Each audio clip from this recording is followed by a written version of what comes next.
Hi, everybody. Welcome to the second Big Bad broadcast, the first of our first season, which is very exciting. The feedback and everything was so good from that first show that we brought everybody back, and now we're going to do a 6-part little mini campaign, and I'm thrilled.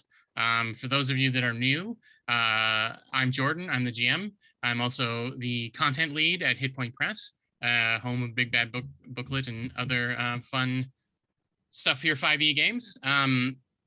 If you weren't there for our first Big Bad broadcast, this is a series that follows agents that work for well, everything's made up in D&D, but in this specifically, I made it up, the Big Bad Bureau, which is a multiverse spanning organization that keeps big baddies in line. Doesn't necessarily take them down or take them out. That's the job for adventurers, but the Bureau just makes sure that they don't get out of hand. And so our story is going to involve four such members. So as I mentioned, I'm the GM, and I'll be throwing all kinds of problems at these lovely people for the next few months.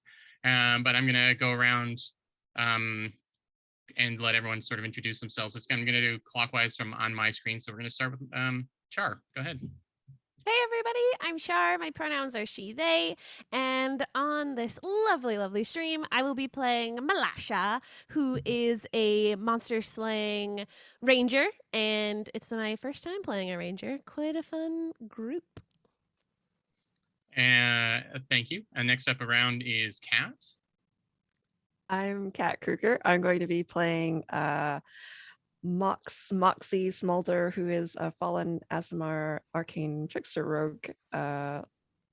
Definitely loves to be in the mischief zone.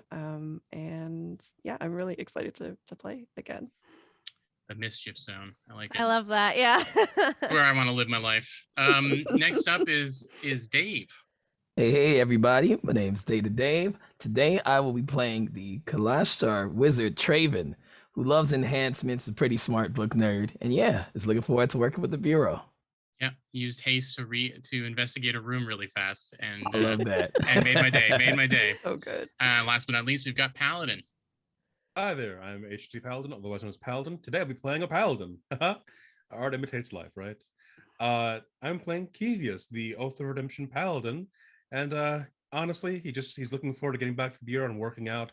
It's kind of hard with the scale mail getting in the way, but you know, he tries. He also made the ultimate sacrifice and tried gelatinous cubes, vintage wine, which was you'll have to check out the very first Big Bad broadcast to see what happened there.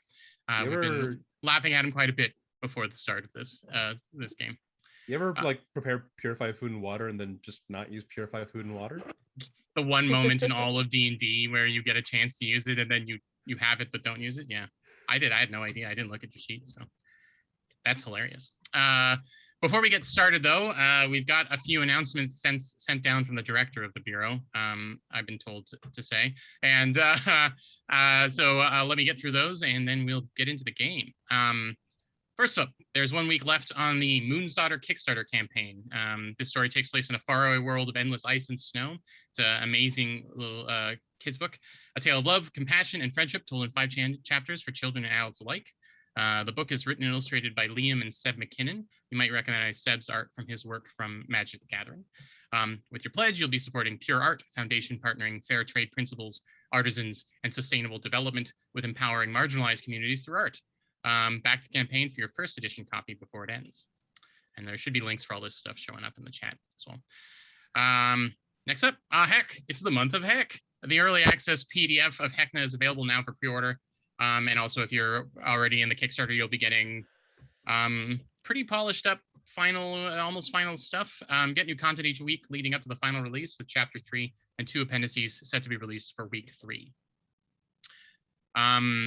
The streaming doesn't stop after the episode today. We do have more Big Bad broadcasts, but we're also launching a brand new series starting on Thursday. Join us and our in-house map wizard, Sam, at 2 p.m. Eastern for the very first episode of Hit Point Paints. Each episode will feature one of our many talented in-house artists for a live art stream, so viewers can get to know the folks behind the art as they share their process when creating content for us. So that's 2 to 3 p.m. Eastern time on Thursday, starting this Thursday, 2 days from now. time. Last but not least, you want to, if you would like to take, if you want your party to take on their own case for the Bureau, you can subscribe for Big Bads, which is our monthly zine at bigbads.com, featuring each month's a brand new 5e baddie. If you haven't already, please follow I know Hit Point Press has been around a little while, but our Twitch channel is new, so follow, set the reminder for when new things come up. We've got a lot of stuff planned for the next little while. Okay, I think I got everything. Thank you. I would like a special shout out to the marketing department for writing that for me so that I didn't have to think about it. And I think we're ready to dive right in. So I won't do too much of a recap of last game.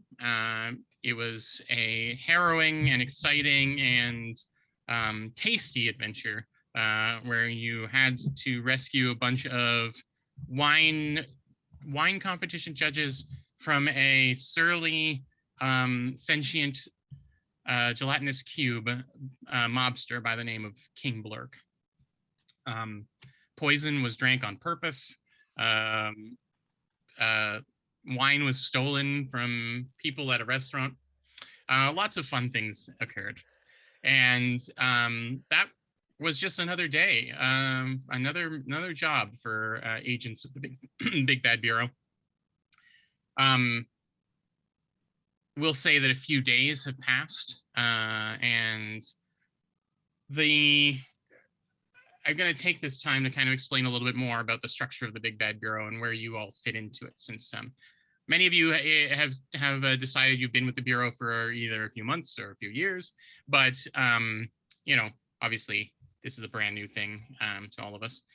So the Big Bad Bureau is an organization that is a meta organization in the sense that they don't hire adventurers to go slay the dragons, but they do make sure the dragons don't do things they're not supposed to do until it's time, until the adventurers are ready. The universe runs in a certain way, and the Big Bad Bureau makes sure that the trains run on time.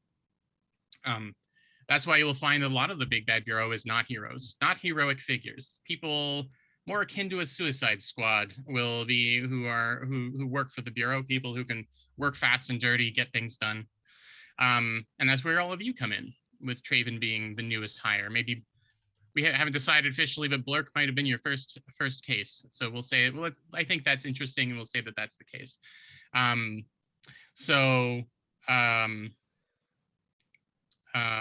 Most of you, the Big Bad Bureau, the main headquarters, is a massive, like one of those massive Scottish castles built into the side of into a mountainside that's a little bit above the clouds, far enough on the hill, up on a mountain, that you can't really see the bottom of it from where it is. And though it is very big on the outside, it's even bigger on the inside, where new rooms are added to the mini dimension that's inside of it to make room for well, your living quarters and the ever expanding archive of big bads that they need to keep track of. But where the four of you find yourselves today is where you find yourselves most mornings, bumming around the main kind of offices and the war room type thing at the center of the Big Bad Bureau, where you are under the watchful eye of your boss, the Chief Scowler, a big, broad-shouldered green dragonborn in white shirt, black pants, suspenders, and a wand holster under his left arm. There is a suit and tie code, but he doesn't pay attention to that. His top button is undone, and he keeps things pretty casual. I think we'll start with Traven arriving first. Eager new recruit showing up. Chief Scowler comes over to you, slaps you on the shoulder, and he says, "So, Blurk was a weird one for your first case. So, how you feeling?" I'm feeling all right. You know, I didn't have to eat any of his food, so life is pretty good. It's pretty great indeed. Scowler holds back a laugh at that comment, and he says, "Yeah, some of you weren't so lucky. Are you? So you're feeling good? We were watching your progress, and that haste spell. I mean, that's some high level magic, but I got mad respect for anyone who's willing to be that efficient. You know." Oh, I appreciate it. Glad to do the work. I watch a lot of movies, so I was just inspired to put the magic to practice. You read a lot of books, you mean, or Yeah, tomes, yeah. ancient tomes? Yeah, You're right. You're right. Yeah. We'll worry about when the whether or not the Big Bad Bureau operates on modern day Earth down the line. Makes sense. Yeah. Well, if you keep innovating with the magic that you got on hand like that, you got a long life with this team, kid. Glad to be a part, man. Yeah. So as the rest of you are maybe arriving, unless any of you want a moment before you get there, yeah, let's say for the three more experienced bureau agents, let's get a little bit of a rundown of what your room looks like. They give you your own personal suite. It's like a bachelor, large bachelor. It has its own bathroom and shower and things like that. But then you don't have a lot of space to entertain folks or anything like that. But it isn't like stone walls and things. They make it as warm as possible. You've got your own little fireplace, that kind of thing. So it's cozy, but it's just not big. So we'll start with Paladin. What does Kevius's quarters look like? Kevius's quarters, the first main thing that people are aware of is that there's a large rowboat just attached to the ceiling. Right? Hanging on from the ceiling like a bike. Someone would hang up their bike kind of thing? No, just more like he had a hammer and nails and just went to work punching nails through stone. Sure. He has a bunch of different spoils and different wanted posters and of himself on the walls. Just kind of like a large trophy window for himself. On another wall, there's like a big list of expenses and expenditures and him saving up to one day have a suit of plate armor, which he has drawn in this very shoddily made caricature depiction in the middle of all these different tangential receipts and gold tallies. Right. So you've got a spreadsheet budget to try and figure out when you can afford to buy some plate mail. Yes. Nice. As it is the dream, and it is also just beyond mortal expense. Now, you carry a shield that's made out of the shell of one of the big bads, Yes. the mighty Hydrail. Is that something you carry everywhere with you? Is it strapped on your back? Or when Yes. you're wandering around the bureau, are you more in casual garb? His armor is his casual garb at this point. Okay. When he leaves his room, he is wearing full regalia. When he's on a mission, he's in full regalia. When he's at Casual Fridays, he's in full regalia. Right. Standing at the water cooler, with your goblet of water, you're in full regalia. Got it. Yeah. All right. Oh, So it's very obvious when you're moving down the hallway, because the stone floor of the Big Bad Bureau Castle definitely doesn't hide your echoing metal footsteps. If anything, it echoes it. Right. It makes it worse or louder, depending on what your opinion of it is. All Makes right. it better. Sure. All right, Kat. Let's hear about Moxie's little area. I imagine Moxie's room is even though it's like a smaller space, it looks palatial.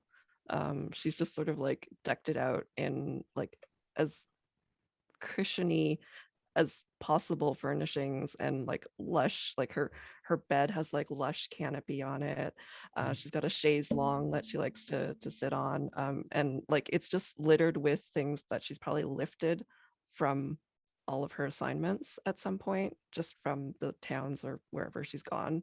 And it's just got all these little trinkets from these places. And I also think that her entrance is probably got a mini gated off area, so people coming in have to wait in that area for her. You have a vestibule, Yes.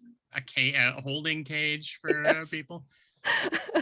So Moxie has some walls up, I guess is what you're saying. Yeah, that's fair. All right, I like that. And let's hear about Malasha's little part of the bureau. Malasha, she's got a long. I imagine that she has like a window area of the castle and has like ledges that she's able to crawl along. So she has quite an excellent view of the land before her. And she, being a monster slayer, is very proud of the big bads that she's helped to defeat and the other enemies before she made it to the bureau. I think currently her prized possession would be like a beholder's eye stalk that she has like plaqued on her wall.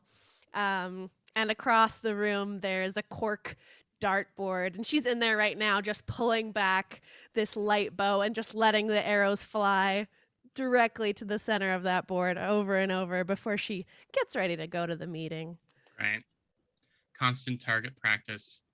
Constant thunk, thunk, thunk through the wall on whoever is unlucky enough to have the room beside Malasha. Oh yeah, the center of that now, that corkboard is like drawn through, worn out, almost just hitting the stone now. Yeah.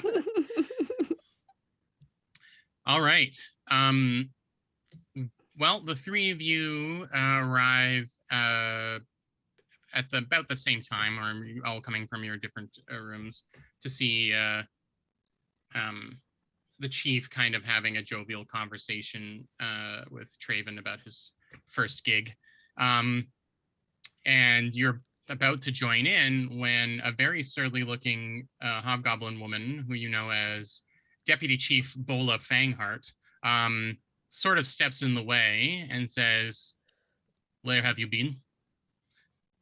You're 10 minutes late. Do you know how many disasters can happen in 10 minutes? Our current record is 1,233 disasters in 10 minutes.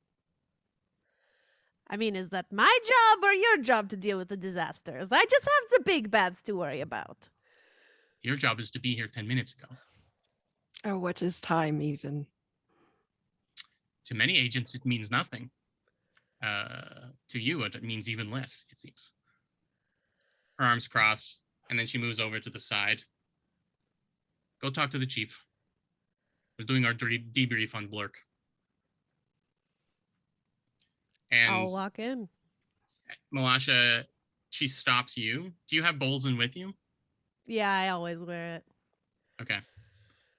She stops you and she says, "Is it possible for you not to bring that thing to every meeting?" Well, it's not going to be out. And she plays with it on her finger. It's a comfort thing, you know. It's just a ring. Moxie's And then I gonna wink. sort of step back also and just sort of lean into Deputy Chief and just say, "Must you always bring this attitude with you?" Fangheart turns to you, but doesn't really starts to turn towards you, so it's obviously she's going to talk to you, but she doesn't really take her eyes off Malasha or Bolzen, and says, "I'm just trying to avoid more disasters."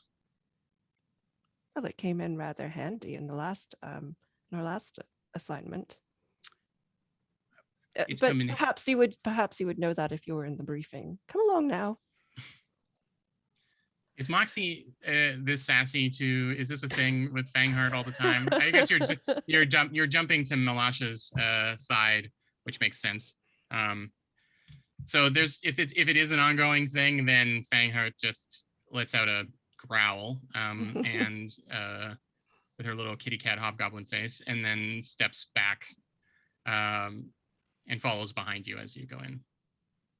Scowler, despite his name, has the equivalent of a dragonborn grin, and says, "Great job with Blurk, gang. I was really not sure how that one was going to go. Blurk's attitude is tough at best, so I'm glad you were able to get through to him."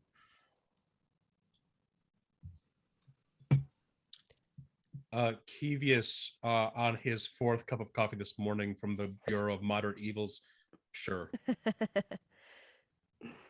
There's the Bureau of Lesser Evils and then the Bureau of Moderate Evils. Yes. All right, I'll add it to my notes. It's the departments of. I must say, it's very and they'll Malasha will pat Kevius on the shoulder. The way you handled it was impressive. I was itching for a little more action, if you know what I mean, but it was quicker this way. Honestly, we got back and I realized I could have purified the ooze that I drank. Yeah, I was. I did. I mean, I go over your loadout, at the start of each mission we send you on, and I realized afterwards that you did have that spell on hand, but I don't think it would have been quite as impressive if you drank just water. I actually thought you did it as a bit of a flex. Kiva just kind of looks over, just slowly, just the hollow black eyes of the helmet. It was literal acid. It's literal acid. You'll see a few more gold pieces on your danger pay this time around. All right, before you start complaining further. I'm not complaining. I'm just saying it's less of a flex and more of, all of us were adjacent to this danger, Yeah, but only one of you drank it to solve the problem. Yeah. Yeah. He turns to Traven. He's like, "We don't expect you to drink acid as a regular course of action, but I am so glad to hear that. I mean, I was take like, I hope the everything next they mission. say with a grain of salt. Yeah, but much like your fascinating use of your spell list, Traven, we looked to alternative ways of solving problems. A lot of times we don't want the big bad dead. We just need them subdued or talked down off of a ledge or whatever. So, Kevius did what he had to do, and that's why he's been a respected member of the Bureau for how long's it been, Kevius? I have my 9th anniversary in 2 months. Right. Well, Wow. Hopefully you'll take your helmet off for the cake. So I must know, how often do you drink acid? About quarterly. Understandable. It's a slow buildup of resistance. I figure I got the shield for now, but if I ever lose the shield, I want to be able to have my own internal ability to defend against it. So at first, it's going to be slowly drinking small doses of acid. And then I move on to microdosing, just being exposed to it. It's unpleasant. It's unpleasant. Noted. Scowler claps his hands together and he says, "Well, everyone needs a hobby. I don't think there's much to talk about with Blurk unless any of you have got some problems you would like to bring up. I would like to jump to Traven's first evaluation. It was his first job. I think he did a great job, but I don't want that to be a bias. So I'd like to just get a couple of words, maybe what he did well and what he could improve on, And you see Fangheart has pulled out a file of parchment, and is taking some notes. Malasha, how did Traven do in his first job? Oh, excellently, of course. Traven, he's fit into the team so well, so quickly. What a replacement from, what's his name? This Traven, I think I don't have anything to say on what you can improve. Traven, you are ingenious. Thank you. Your former partner was named Lucius Tangelheim, and he retired. So you should just, remember his name. I think you worked for them for some time. I know I just made it up right now, but now you can remember. Sure, retired. They put up some bunny ear quotations. All right. Moxie, any words of advice for our new recruit? I think Moxie will say, well, you didn't drink acid, so probably a point against you, but you did help out finding the location of the door, so point for you. You are part of the team, which again is a point for you since whatever his name was is no longer here. Thank you. I will probably always lose that 1 point for the future Divas. You never know. If you're doing some cocktail drinking with Moxie, she may slip some in. There's Again, all my secrets. He writes down check cocktails. Got it. Like a little notepad. Scowler puts a hand on your shoulder, Traven, and says, again, there is nothing in your contract that requires you to drink poison or acid unless absolutely necessary. But as you see, you do get bonus pain for it. I'm going to be reading my contract soon.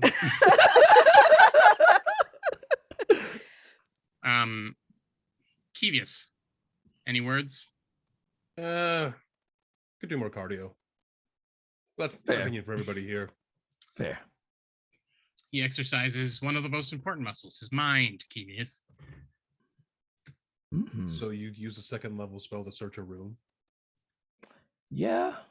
Sounds like a good idea. Next time, 3rd. I thought it was quite innovative, Kevius, so I would suggest, not mocking someone that paid attention to their whole spell list. Listen, don't knock me because I don't rely on spells from what I do. You all had a good laugh about Kevius before he was around, and it was above and beyond. So you're getting your extra danger pay, and I'll see about making you Employee of the Month. I mean, sure, if you want to. I mean, I'm getting better at the whole resistance thing. There's acid in this coffee right now. Great. Hopefully you just put that in your own cup and not the whole pot.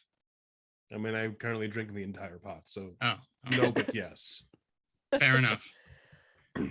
Well, a lot of this is old hat, but I think I better give Traven a bit of a look around the war room to kind of explain how things work around here. So there is a massive table in the middle, round table. This room is huge and round. It looks like maybe where a king would hold court, that kind of room. But where there would be chairs and seating and the throne are now all these different tables and platforms and with various magical devices and things. In the middle of this room is a huge scrying globe that is currently just white fog floating around inside of it. And one whole wall is a bank of bells that's just sort of like servant spells that there might be in a building, that would indicate that someone needed something in a certain room. But there's hundreds of them, and they don't seem to connect anywhere. They just hang from their. They don't have a thing to ring them, I guess is what I'm saying. Whatever that's called. I'm sure it has a name, but I don't know what it is. The hammer? Yeah, bells. That's what it's called, I think. The hammer of the bell. Anyway, they just seem to be there hanging on a wall static, and there's a massive wall of them. No two bells are alike. And in fact, each one is incredibly distinct and has very strange, unique details to each one. You would recognize Blurk's immediately. It was the one that went off when there was a problem with Blurk. His is this translucent kind of green cube that is hollowed out on the inside and has a little, presumably less valued red gem, like the one that floats inside of him and gives us intelligence. That's the thing that swings back and forth to ring the bell. So each of these bells represents a different big bad, and every time that there's some kind of issue, that big bad's bell will go off. So when Big Bad gets out of line, does something that isn't according to, we have a massive network of spies out there making sure that we understand the moving and shaking of each of the big bads. Obviously, we don't control what they do, but we try and have an advanced preparedness to make sure that we can get ahead of the game. And make sure that, the fated adventurers of the world are in the path of the big bad when the time is right. These bells only go off when there's a problem. So hopefully today we don't have any problems. We can all have an early lunch. Once a bell goes off, or we need to check in on one of the big bads, then I can just whisper into this, and he gestures to this like rusted kind of metal trumpet type thing that's connected to one of those old school vacuum tube message delivery systems. And we can get a view on one of the big bads and see what they're up to. Anyone got a favorite? You could check in just to show Traven how it works. Skula, Keevius. of course. Well, since you're running with Skula, it's been a lot harder for us to scry on her.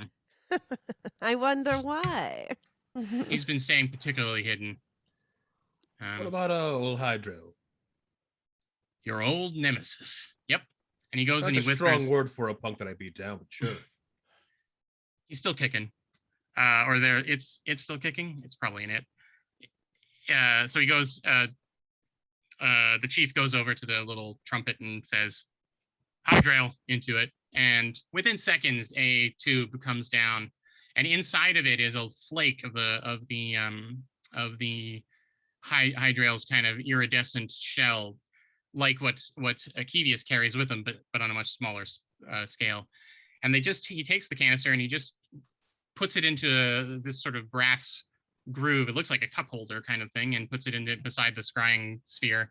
And the fog starts to clear, and you get this very wide bird's eye view of the Hydrail, a massive multi-headed snail that is moving its way through between two huge canyon walls, leaving melted and goopy stone behind it wherever it goes.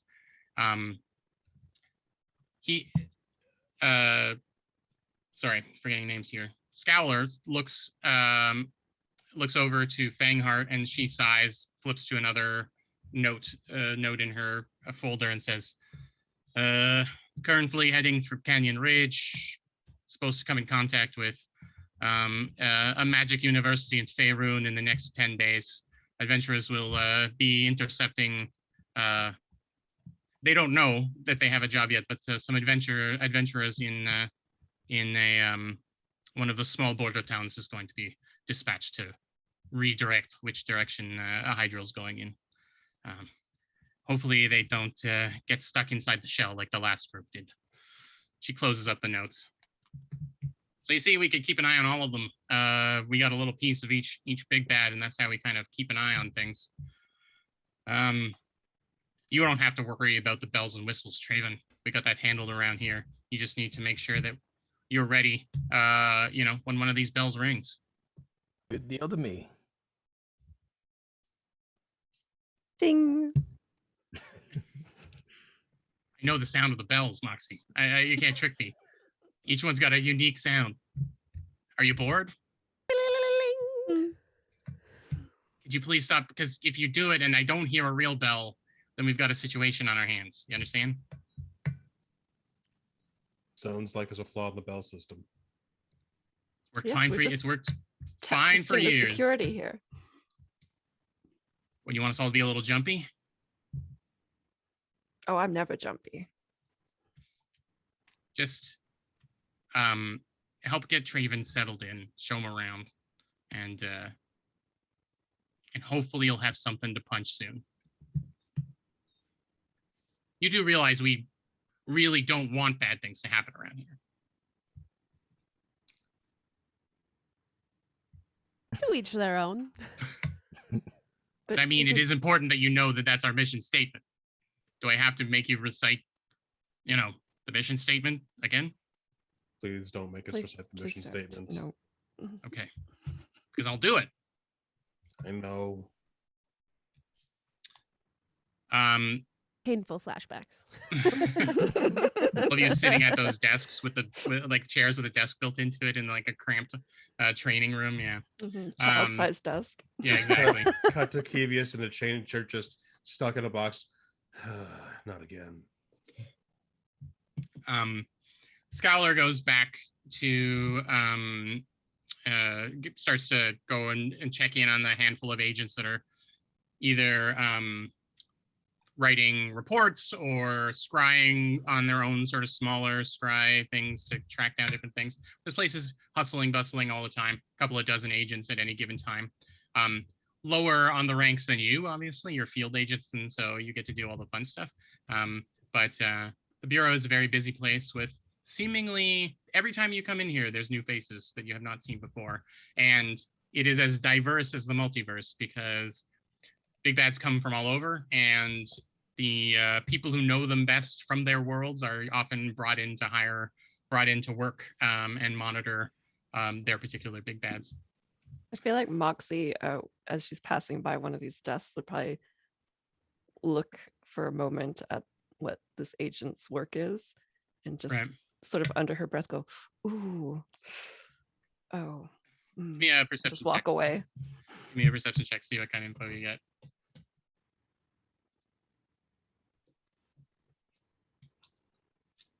12. A 12? Yeah, it's hard to see, and the agent is very not interested in letting you see what they're doing, so they kind of throw their arms in front. I think part of it was like she's trying to just like mess with their heads a little Right. bit about like, oh, you did that, did you? More of a like deception, I guess. Right, yeah. Oh, you want to upset them. I see. Yes. Yeah, okay. Give me a performance check. That makes sense. Performance. Yeah. See how riled It's up they a get. 13. The agent that's hunched over turns to look at you, and you realize their chair is really low, and they stand up and they're quite big. Let's make them a minotaur. And they stand up and they say, "Have you ever had to fight a goblin and a hobgoblin that have decided to team up? Do you know what kind of chaos a team like that can cause?" Have you ever, my word, do you know who I am? No, never heard of you. You ever drink acid?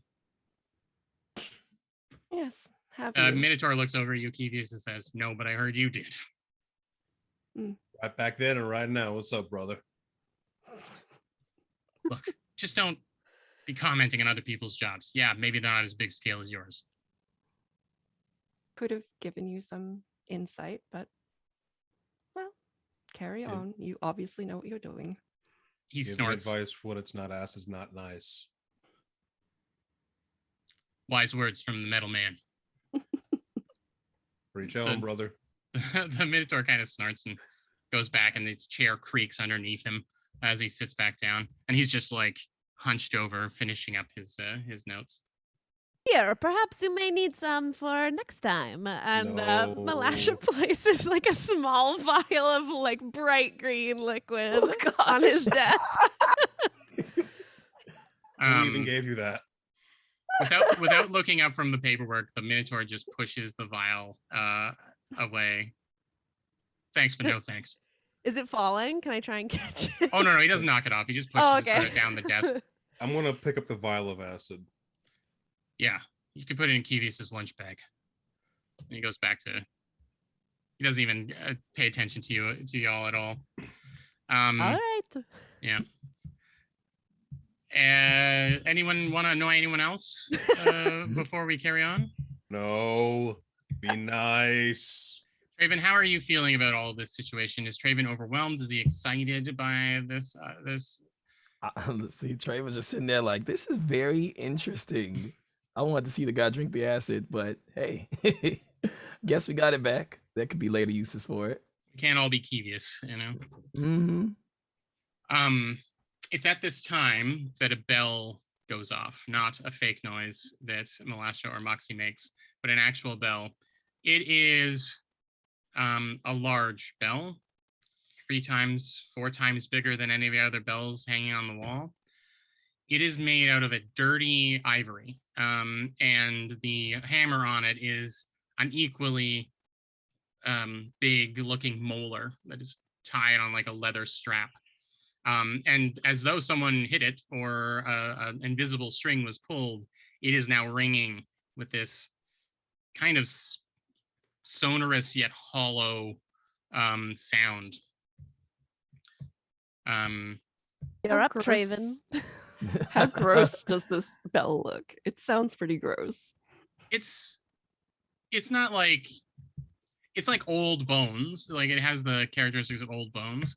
The tooth has a little bit of a blood stain on it from wherever it may not have been removed voluntarily.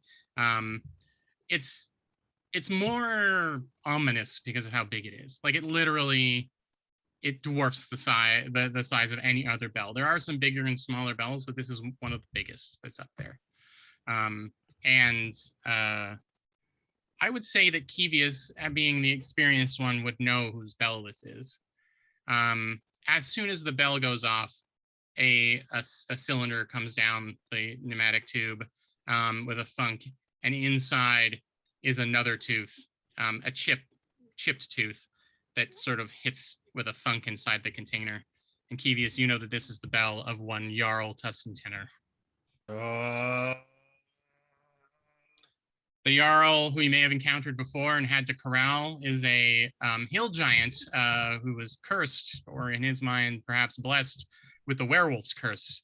An impossible situation that had come to fruition. Many believing that only humanoids could turn into werewolves, but luckily our less than clever hill giant got blessed with the curse himself, and now has assembled quite an army of lycanthropes that kind of see him as this sleepy, hungry god. This bell is not a good bell to go off. Tussentenner is where Blurk is maybe difficult. Tussentenner is like a tantruming child when he isn't getting what he wants, and so it's a bad sign. And the whole of the war room starts to get into a flurry. The deputy chief grabs the container, loads it into the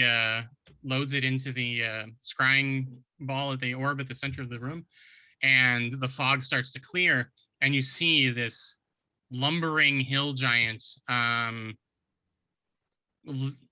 Even though you can't really hear any sound, you don't hear any sound from these scries, you definitely can tell that it's yelling curses in some way.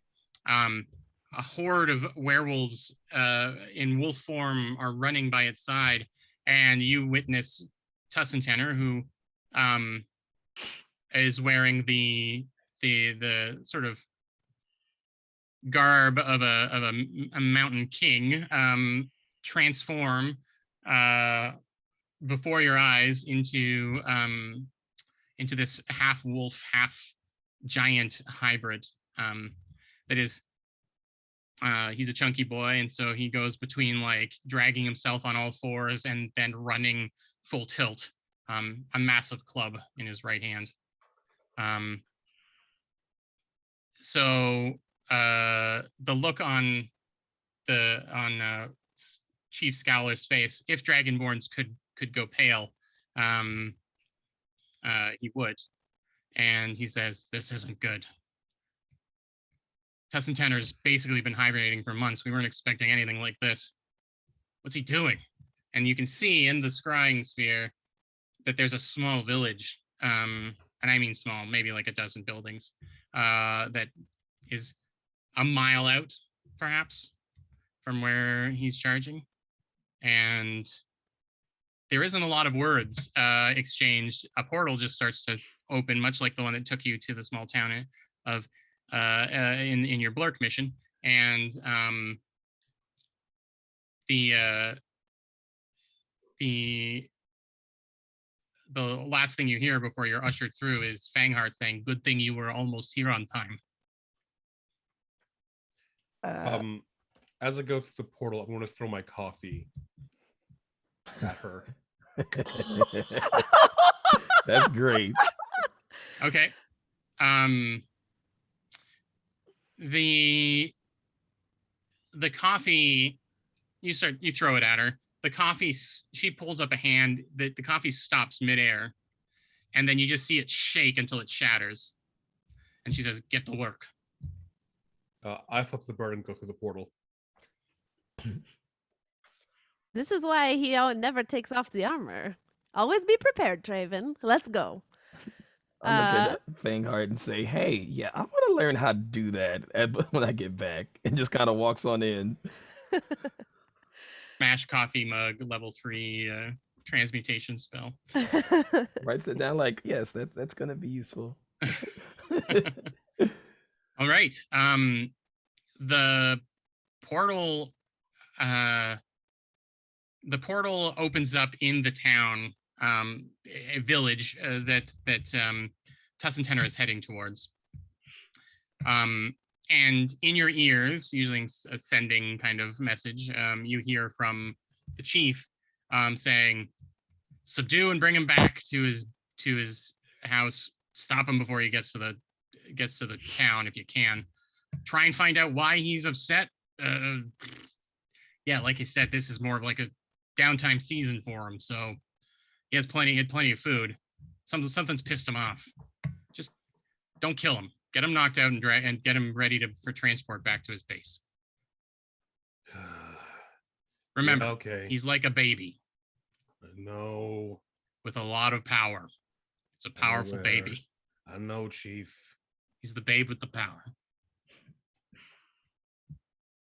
Malasha just gives a look at Moxie when they hear to leave him alive. That is standard practice, Mhm. you know.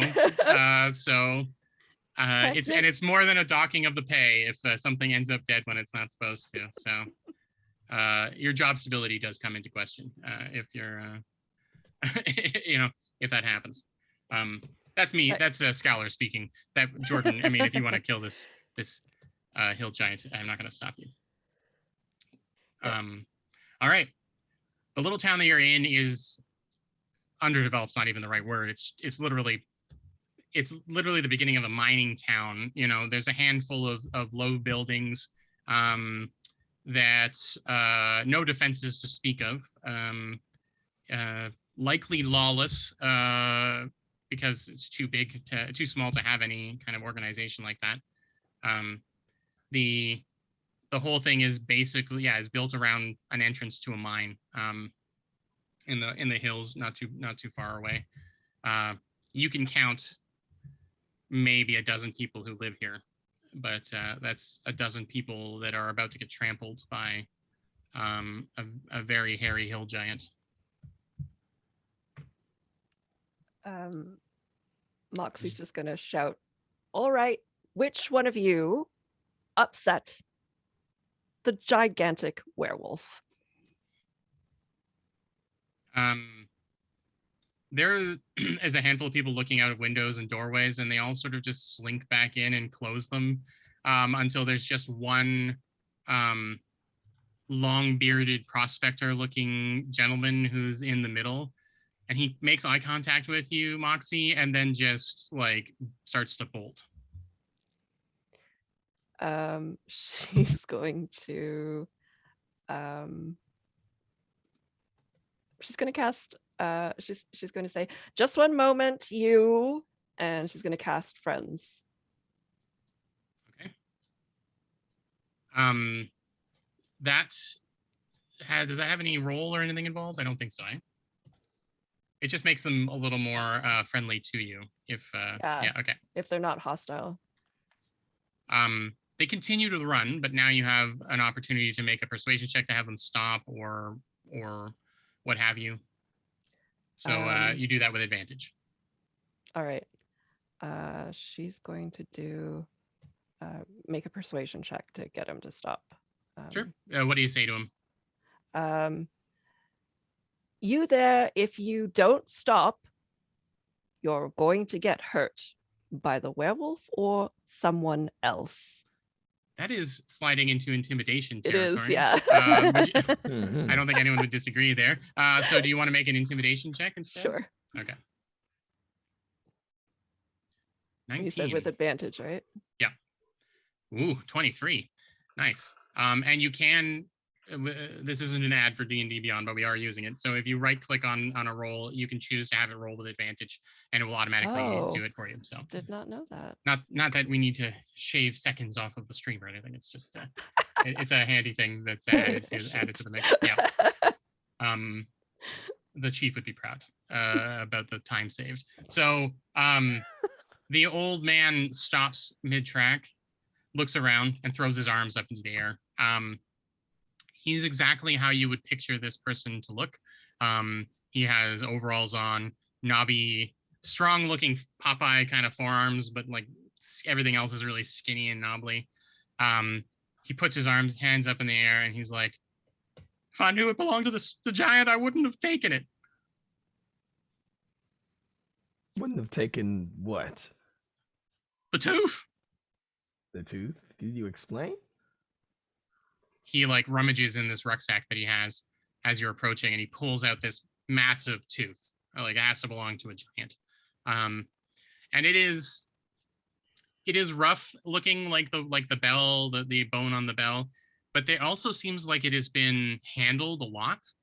Like it's smooth in places where like someone must have been like touching it and kind of, like just if the weathering of contact with something like that. It's been worn down, and there is something in giant sort of very crudely etched into it. Do any of you speak or read giant? Probably not. But... No. Nope. Okay. But it looks like, it's been etched in by someone who holds their pencils like with their fist. It looks very crude. So Moxie says, did you take his binky? What? No, someone came into town. They were looking to trade. Now I see why. And he looks over your shoulders, and like Tussentenner's here in about a minute. All right. He moves surprisingly fast when he's half wolf. Yeah. Yeah. Surprise, surprise. I think Moxie's gonna just swipe it. Just take it. Right Hey, I traded for that square and fair. Who'd you get it from? Get all kinds of random merchants coming through. I didn't get his name. I wanted the tooth. What did he look like? Hooded figure. Skinny. A skinny hooded figure. Had one of them fluty voices, maybe an elf. A fluty voice. Like no, kind of Sing song. Yeah. What did he say about the tooth? Why did you want it so badly? I ain't never seen something like that so big. Want it for my wall? I'm gonna put just one gauntleted hand on his shoulder. I'm gonna roll intimidation for this. Okay. Well, what are you saying? What is your end game? So I know. My end game is to get him to talk straight and give all that we're trying to find out. My question is, are you sure that's all you can remember? All right. Give me an intimidation roll. 21. All right. He looks up at you, and you see this is a strong, for a man of his apparent age. This is he's sturdy, and you can kind of feel how strong his shoulder is from probably swinging a pickaxe for most of his existence. But he looks up at you, and just kind of eyes your armor and says, "I think it was an elf. Just sounded like they had pointy ears. I wish I had more to tell you, but they really wanted to get rid of this tooth. It was like they thought it was cursed or something." What did you trade for it? A couple of small pieces of gold I found, painted in the river nearby. Didn't think it was suspicious that he'd trade something this big for that little. No. Little chunk of gold goes pretty far around these parts. How big of a chunk? It's easier to trade than a tooth. How big of a chunk? I don't know. Something like this. Can I surmise how much gold that would be worth? Yeah, give me just a straight intelligence roll, I guess. Awesome. +0. Let's go. Well, that's Good luck. That's 13. average. A 13? You're not sure, but you think that it could possibly be in the couple hundred gold pieces range. It's not a ton. Yeah. All right. So here's the thing. we're going to take this tooth, and you're going to thank us for saving your town. Well, no, that one already took it from me. And he points at, You're I think gonna Moxie took thank it. us. Yeah. You're going to thank us now. Hmm? Yeah. I did not hear. Thank you. No thank you comes out of him because he's looking over your shoulder. And the ground underneath your feet is shaking. And I'll need everyone to roll initiative. Oh, thank God. Nat 20! All right. Which is a 24 for Malasha, 12 for Moxie, Solid 16. 16 for Kevius, A natural And- 16. What up? a natural 16, Oh, yeah. and a 13 for Traven. Cool. Good. And we will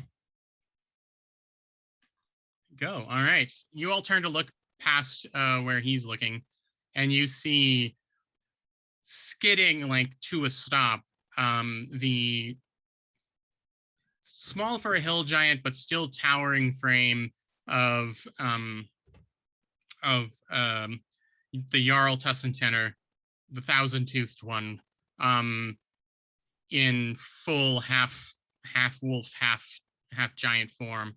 And he just lets out a slavering roar, growl, yell. Unfortunately, he got a 1 on his initiative roll. So it's going to be up to Malasha is up first. She's gonna try and not do too much aggression right off the bat, but she is gonna use Hunter's Sense, which allows her to know any damage immunities, resistances, or vulnerabilities and what they are if the creature is not hidden from divination magic. All right. I'll let you guess whether Tussentenner knows divination magic. I don't think so. So you're looking for, resistances? Yeah, damage immunities, resistances, or vulnerabilities.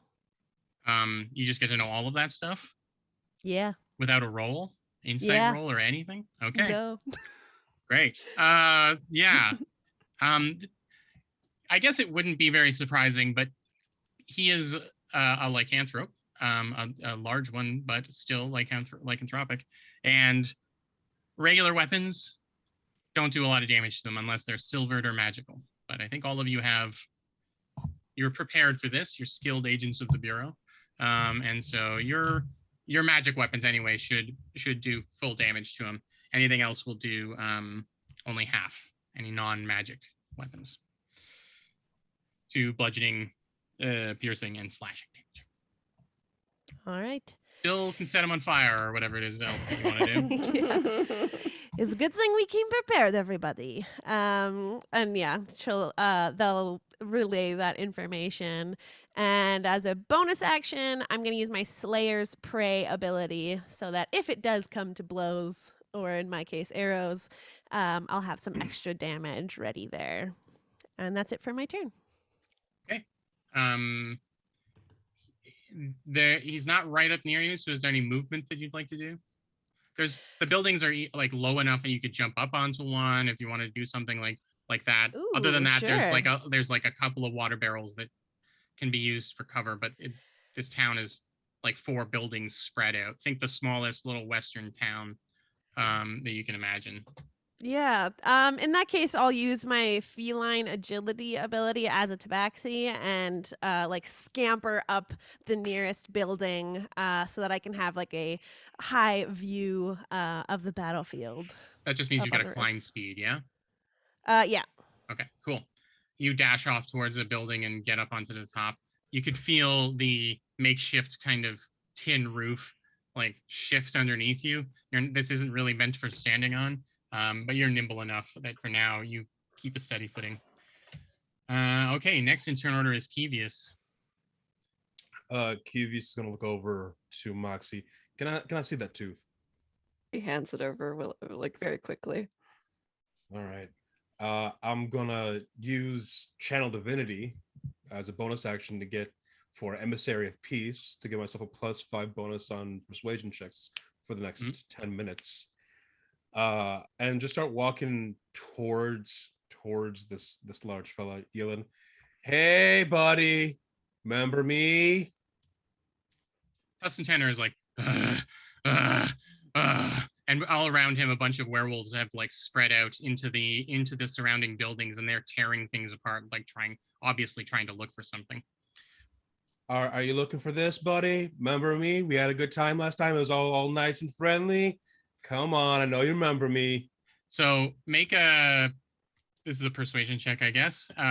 It's a disadvantage because he's really mad. But you'll get your +5 to it. So let's go. Okay. Please. Oh, thank God. 28. What? All right. He may or may not attack you on his next turn, but he's still standing there. I'm just like holding up the two, like, looking for this, buddy. Yep. Is that's it for your turn? That I'm gonna use, if I can use an action to cast a spell. Yeah, divine or the channel divinity isn't a spell, so you can do that. Yeah. Yeah. Oh gosh, I forgot about spells. I am going to. You're gonna purify food and water there. Listen, you. Okay. I am gonna try and. How far away from me is he? He's 10 feet away, and I mean he's got a reach of 10 feet as well. So. All right. Cool. Actually, is it a bigger reach? Let me check here. Yeah. Oh. Yeah, 10-foot reach. Gotcha. I'm gonna try and cast a spell here. I'm gonna try and cast Calm Emotions. On DC 15 Charisma. Charisma save. All right. Yep. DC 15 Charisma save.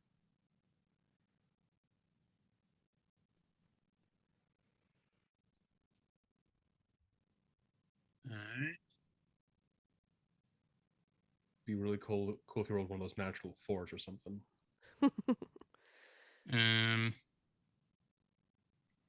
What's the number to beat? 15.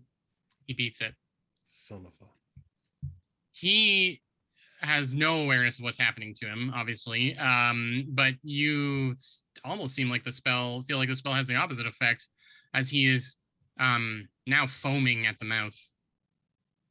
Gotcha. Okay. Do you want to move? I moved up towards him. So I'm good right here. Okay. Well, I think it makes sense for him to use a legendary action after your turn to respect. Just lean down and chomp you. We'll see if he can hit you. I have no idea. All right. You hear him say, "Brother's tooth. Mine." He rolls a 16, which doesn't hit you. You duck out of the way, or he slams his massive jaws down and they go around you, but not. He can't bite through the armor. He lets out a howl. Next up is Traven's turn. All right, how far are the water barrels from him?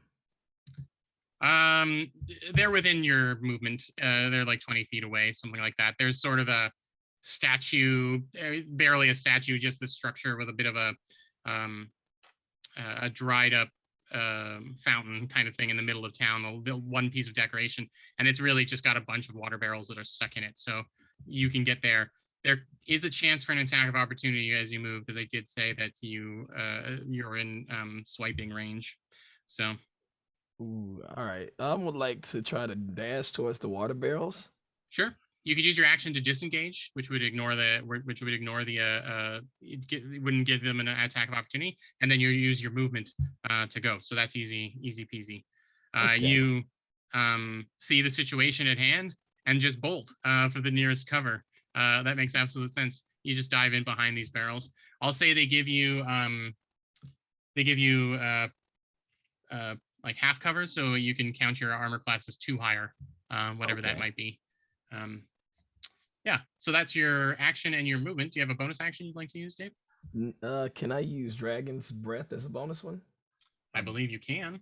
Yep, it's a bonus action, so I'll use Dragon's Breath. I'd like to make it. Do they have any weaknesses that was mentioned? Any elements? They are they're strong against non-magical things, meaning they take regular damage from magical stuff. So Oh, okay. they're not then weak I against wanna- anything in particular, but lightning bolts or fire Yeah. are all fair game. So I'll cast then lightning on myself to have Lightning's Dragon Breath okay. for the bonus. Do you get an attack as part of that? I think it'll be a standard action attack, maybe. I don't know. Dragon's Breath is a pretty powerful. Until the spell ends, the creature can use an action to exhale energy. Okay. So it had to be next turn. Yeah, next turn. Sounds And good to sorry, me. what kind of effect is it? I'll do lightning. Lightning. Okay. How does it look when you cast the spell? All right. So the way that I envision it, anyone seen Freakazoid? How he has the lightning bolt? He just Yeah. kind of just touches himself on the arm, and just all these lightning just goes around his body, and it's just spiraling around. Nice. I have not heard the name Freakazoid in a long time, and I just got this like Nostalgia. nostalgia Yes. memory of like Yes. that show is so Looney Tunes. Mhm. Yeah. Great. Now I'm gonna have to go find some YouTube clips after our thing. Yeah. Okay. You Nice. start. You all see Traven like duck behind some water barrels, and then there is just this dust kicked up as he peers over, and lightning kind of crackles around him. Something's about to happen. Next up is the only person left that isn't Tussentenner, Moxie. All right. Moxie is going to try to reason with the giant werewolf.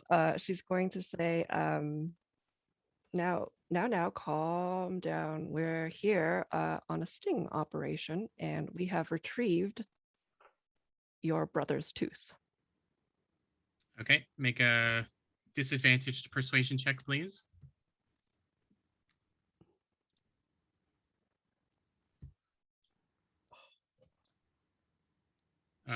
That's the 16 is the result. Yep. On the That's the disadvantage. disadvantage, yeah. Okay. The Jarl is looking like he's just gonna reach out and grab you. Well, who's got the tooth? Kevius has the tooth, right? Mhm. Okay. He just looks like he's just preparing to just slam his hand down on the person holding the tooth, and he says, "Shouldn't have touched. Shouldn't have taken." Yes, whoever did this is under investigation now. We are from the Bureau, as I said, and we're returning your brother's tooth. You're welcome. There is a glassy-eyed stare at the mention of any bureau or anything, and just more foam is just like dripping out of the sides of his mouth. He thinks you're talking down to him, and is not pleased by this course of events. Do you want to? Is there any action or bonus actions, things that you would like to take? She does not want to be in the fray, so she wants to. You're gonna try to, just like- nope out of the situation as well. Mhm. Bonus action to disengage, or Yes. action to disengage, or no, bonus action, probably because you're high enough level rogue. Yeah. I would say. Okay. Where are you heading? Barrels, rooftop? Probably. Yeah, probably a rooftop. Not on the same rooftop as Malasha, but probably nearby. Okay. And definitely taking care to not like step in a wishy point on the roof. Right. Yeah, we'll say that this is like a literal like one street, not even a street, just one stretch that has 3 buildings on either side of it. And so you just head to the opposite side that Malash is on and climb up. And you narrowly dodge out of the way of Tussentenner swinging down to try and grab on to Kevius. So we're going to do a grappling check. Has Kevius grappled a giant before? If he's had experience with these giants before, then yeah, probably. sounds pretty standard business, doesn't it? Mhm. Yeah. Okay.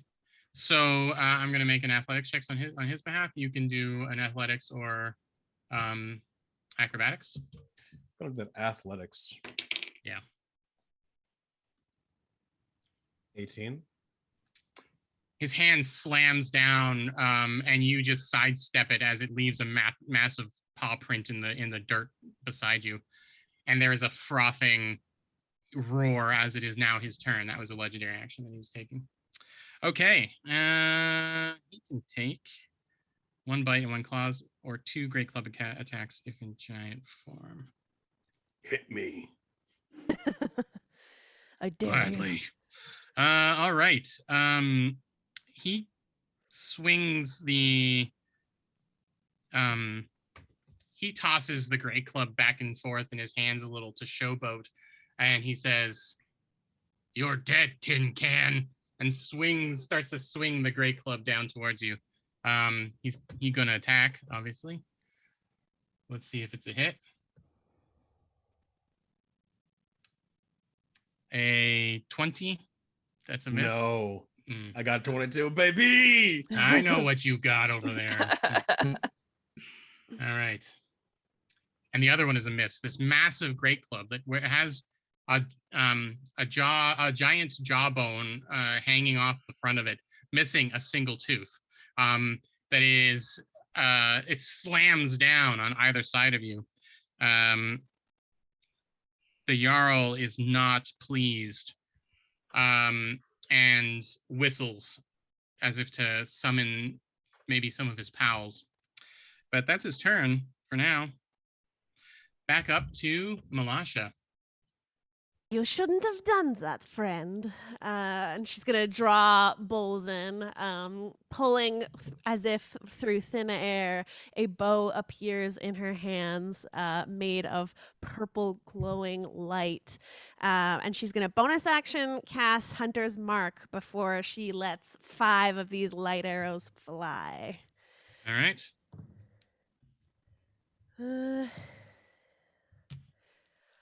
Does a 20 hit? A 20 hits. Yep. Does an 18 hit? Yep. Okay, so all 5 of the arrows hit. You know this episode is supposed to last 3 hours, right? Listen, Bolzen's really cool. I know. So I'm going to cause Alright. problems for you. Yeah. So that's 11 damage, 11 damage again, 9 damage, 11 damage again. Wow, I keep getting a 3 on this D4. And 11 damage again. Holy cow. Do you need me to total that for you? 11, 44. Holy crap. 44, 53. And as a free action, I will make him my favorite foe. So I get an extra D6, which was 5. I'm going to an extra 5, so that's 59 points of damage. So mechanically speaking, when you're doing damage with a melee or like a melee or ranged weapon, you can do non-lethal damage, which is what would be standard practice for a bureau. Yes. But Bolzen is not a big fan of non-lethal damage. So I'm gonna make you do a intelligence saving throw, please. Okay. Oh, that's an 8 on the die, so 10. There is a whisper in your head as these arrows fly, and you felt with Bolzen that you can kind of guide them midair because they are part of you. They come from you in a way. And however method you use, you've trained with it enough that you can kind of hold back enough so that or aim them for places that are going to, knock someone down, but not kill them. Mm-hmm. But there's a whisper in your ear that says, "Much blood in this giant creature. We feast today." And all of the arrows form into one and stab through very close to where Tussentenner's heart is. And there is a massive bloody wound that forms there. So yeah, 59 damage. I was going for the toe. I don't know what happened.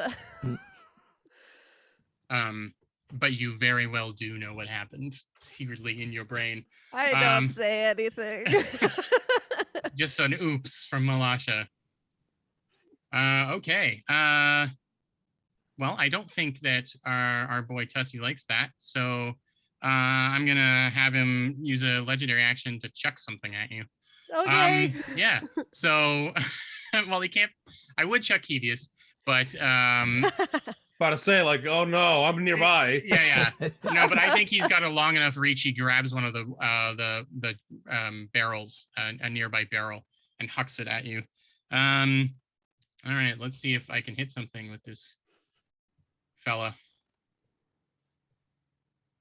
Oh my god, the worst rolls of all time.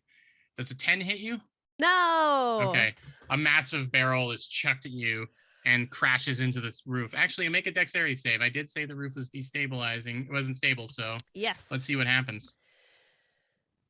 Oh, that was almost in that one. 26. Yeah, the barrel hits. You can feel the tin roof dent in, and you know that one more hit from that, and you're falling down inside. But Okay. with a 26, obviously you're stable. Kevius. All right. Okay. So how beat up does Jarl look in front of me right now? He's got a much bigger wound in from the first round of battle than you would be expecting in this situation. Malasha was not careful, and the 5 arrows basically formed a javelin and pierced through him. He's big, but that was a lot to take out of him in one go. Another hit like that, you're not sure that he will survive. Gotcha. I'm just gonna get closer to him and go, hey, buddy, I'm here to give the tooth back. Someone else stole it. We took it from them. We're here to give it to you. I don't want you to die on me. I want you to live because we're friends. Remember the first time I was here? You tried to gnaw on me. I said, stop gnawing on me. It was a whole thing. You know, I just need you to calm down and tell me what's been going on. I'm your friend. I'm your buddy. I don't want you to die on me. If you can calm down a bit, I can heal you. Okay, just stop trying to slam me. Persuasion check at disadvantage. Let's go. Oh no! Come on! Okay, that is going to be a 25. That's the disadvantaged result? Yeah. Jeez. You guys are all cheating, I think. Wow. I don't know. I got a high persuasion check, baby. I should look at your character sheets because I think you're cheating. Yeah. He looks at you and says, no one can kill Tussentenner.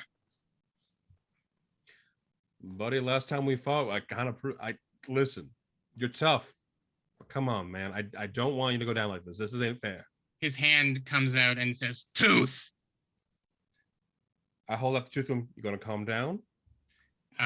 That's basically going to be your turn until it's his turn to react. Yeah, I give him the tooth. I give him the tooth. You're going to put it into his hand?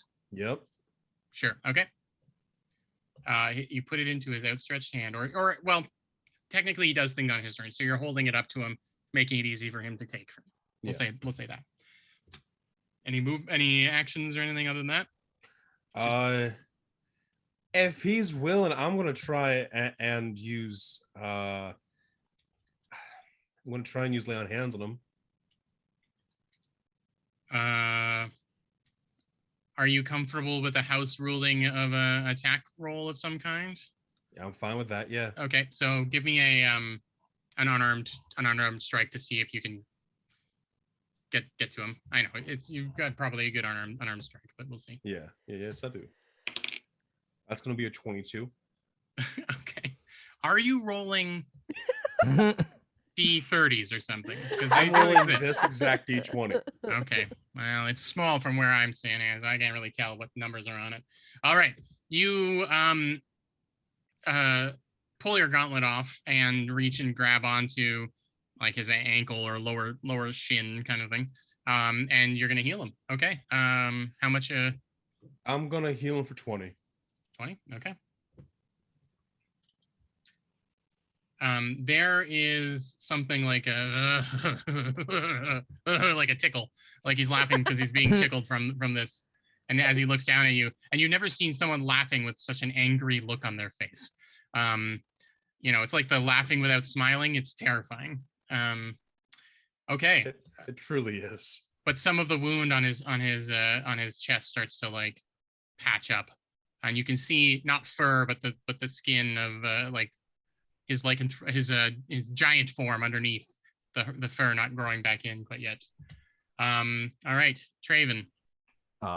He just got healed. I was about to hurt him. Well, I'm doing my hard work. You'll want to drop him to 0 hit points, but you'll want to find ways to. Well, what I wanted to do, because I assume that the water barrels are kind of big. So for my movement action, can I put one water barrel on the side and kick it towards Tussentenner? Mm-hmm. And then I want to use Dragon's Breath on that when it reaches him. So it kind of explodes water and lightning. Oh, I like that. Okay. Kicking a half full water barrel is a bit of a difficult thing. But you're welcome to try. Which roll would that be? Okay. Well, I think it's a strength roll, an athletics roll if you have that trained. Because I mean, straight up kicking it. Unless you've got a spell you think you can use that can help you out. I don't know, because it weighs more than 10 pounds, I'm sure, right? Yeah. I could try my luck with athletics. I have a proficiency in that, so that'd be a little plus, right? Oh, that's better than I was expecting, yeah. So, all right. I got +2 in proficiency, so roll a 20.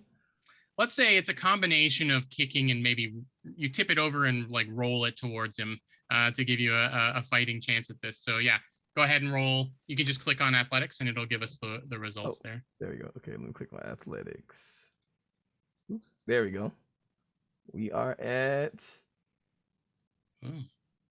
Take your time, D&D Beyond. Right. I got 17 +2 and then proficiency. So that's 19. That includes your proficiency since your strength's only -1, unfortunately. But 19 is really good. I was not expecting that from our nimble wizard. So yeah. So there is a ripple of muscle underneath the wizard's robes of Traven, and you turn the barrel on its side and just give the biggest heave-ho kick so that it starts rolling towards Tussentenner, and then you hit that with your flame, your breath. So like all the lightning that was going around me, I just kind of breathe it in, just so it kind of like looks like it's his mouth, and I just spew it out and it shoots straight towards the barrel. All right, and then explodes when it reaches him. Dragon's Breath is a dex save, I believe. Yep. So let's see how Tussie does on that. That's my special name for him. He's little Tussie. Dex save. A dexterity save for our giant man. Let's see. Yeah, that's an 8. So you're gonna do maximum damage against him, or not maximum damage, but you're gonna roll. He's gonna take the full roll. Okay. So give. You should be able to click on the damage on your sheet. Okay. Maybe I need to refresh. Mine goes a little slow. Oh, the rolls. All right, 13. And if you can roll an extra d6 for the exploding barrel, please. Sounds good. Let me see if that roll showed up. I don't know where the 20 came from. We ignore that. Not a 1. Well, we will be able to see what the d6 is. It's got a 1 on that one. It's a 1. All right. Unfortunately, because the barrel itself is not magical, that when the lightning hits it and all of the water inside is superheated and the barrel explodes everywhere, the shards of the barrel kind of get stuck in his fur and bounce off of him. But the lightning crackling up his body and the hot boiling water that singes his skin makes him quite upset, as you would imagine. And that brings us to Moxie. Good turn, Traven. Very cool. Yeah. Moxie is going to again try to try to calm down the very angry werewolf, and she is going to shout down from the rooftop. Perhaps we can lighten the mood a little bit here. And she is going to cast hideous laughter. She's going to say, Tussie, what dinosaur is known for having great teeth? He needs to make a wisdom saving throw. A wisdom saving throw. This poor guy. That's a 3. So he has to laugh hysterically at the punchline, which is the Velociraptor. He doesn't understand the joke. But his face, he's still been looking at Kevius, and his face as he looks up at you, Moxie, goes from this horrifying laugh with a no grin to this,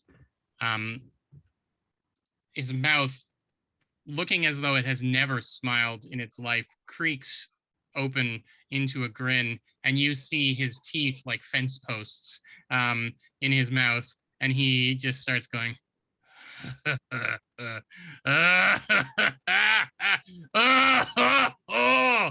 and I think he falls down prone, right? Prone for a minute, and Moxie's going to say, nobody throw arrows at him or punch him or lightning bolt him, just wrap him up in rope. Because he's incapacitated, I believe. Until anybody gets to resist it every turn he gets to do another and there's a good degree of flailing also going on. Okay, this I think so. As Tussentenner, royal hill giant king of teeth, falls to the ground, chuckling an earth-shaking chuckle, slapping the ground around him. At the punchline, his walnut-sized mind could not actually grasp. That's where we're going to, I think, maybe take a little break for this and come back to the chaos. I have a couple little notes to mention during the break here. This will get smoother as we do more of these, obviously. We'd like you all to make sure to go. Thank you everybody for watching. First of all, it's really great to have everybody here. We've been really excited about doing more of this. Make sure you get a snack and a drink. We're going to be gone for about 10 minutes, I think.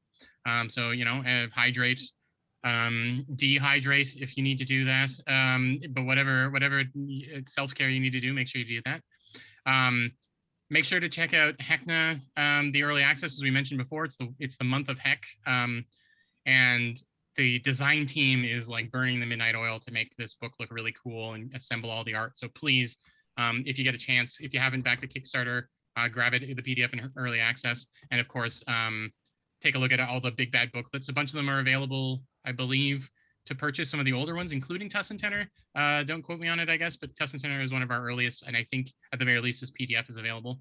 But the links will be in the chat for that.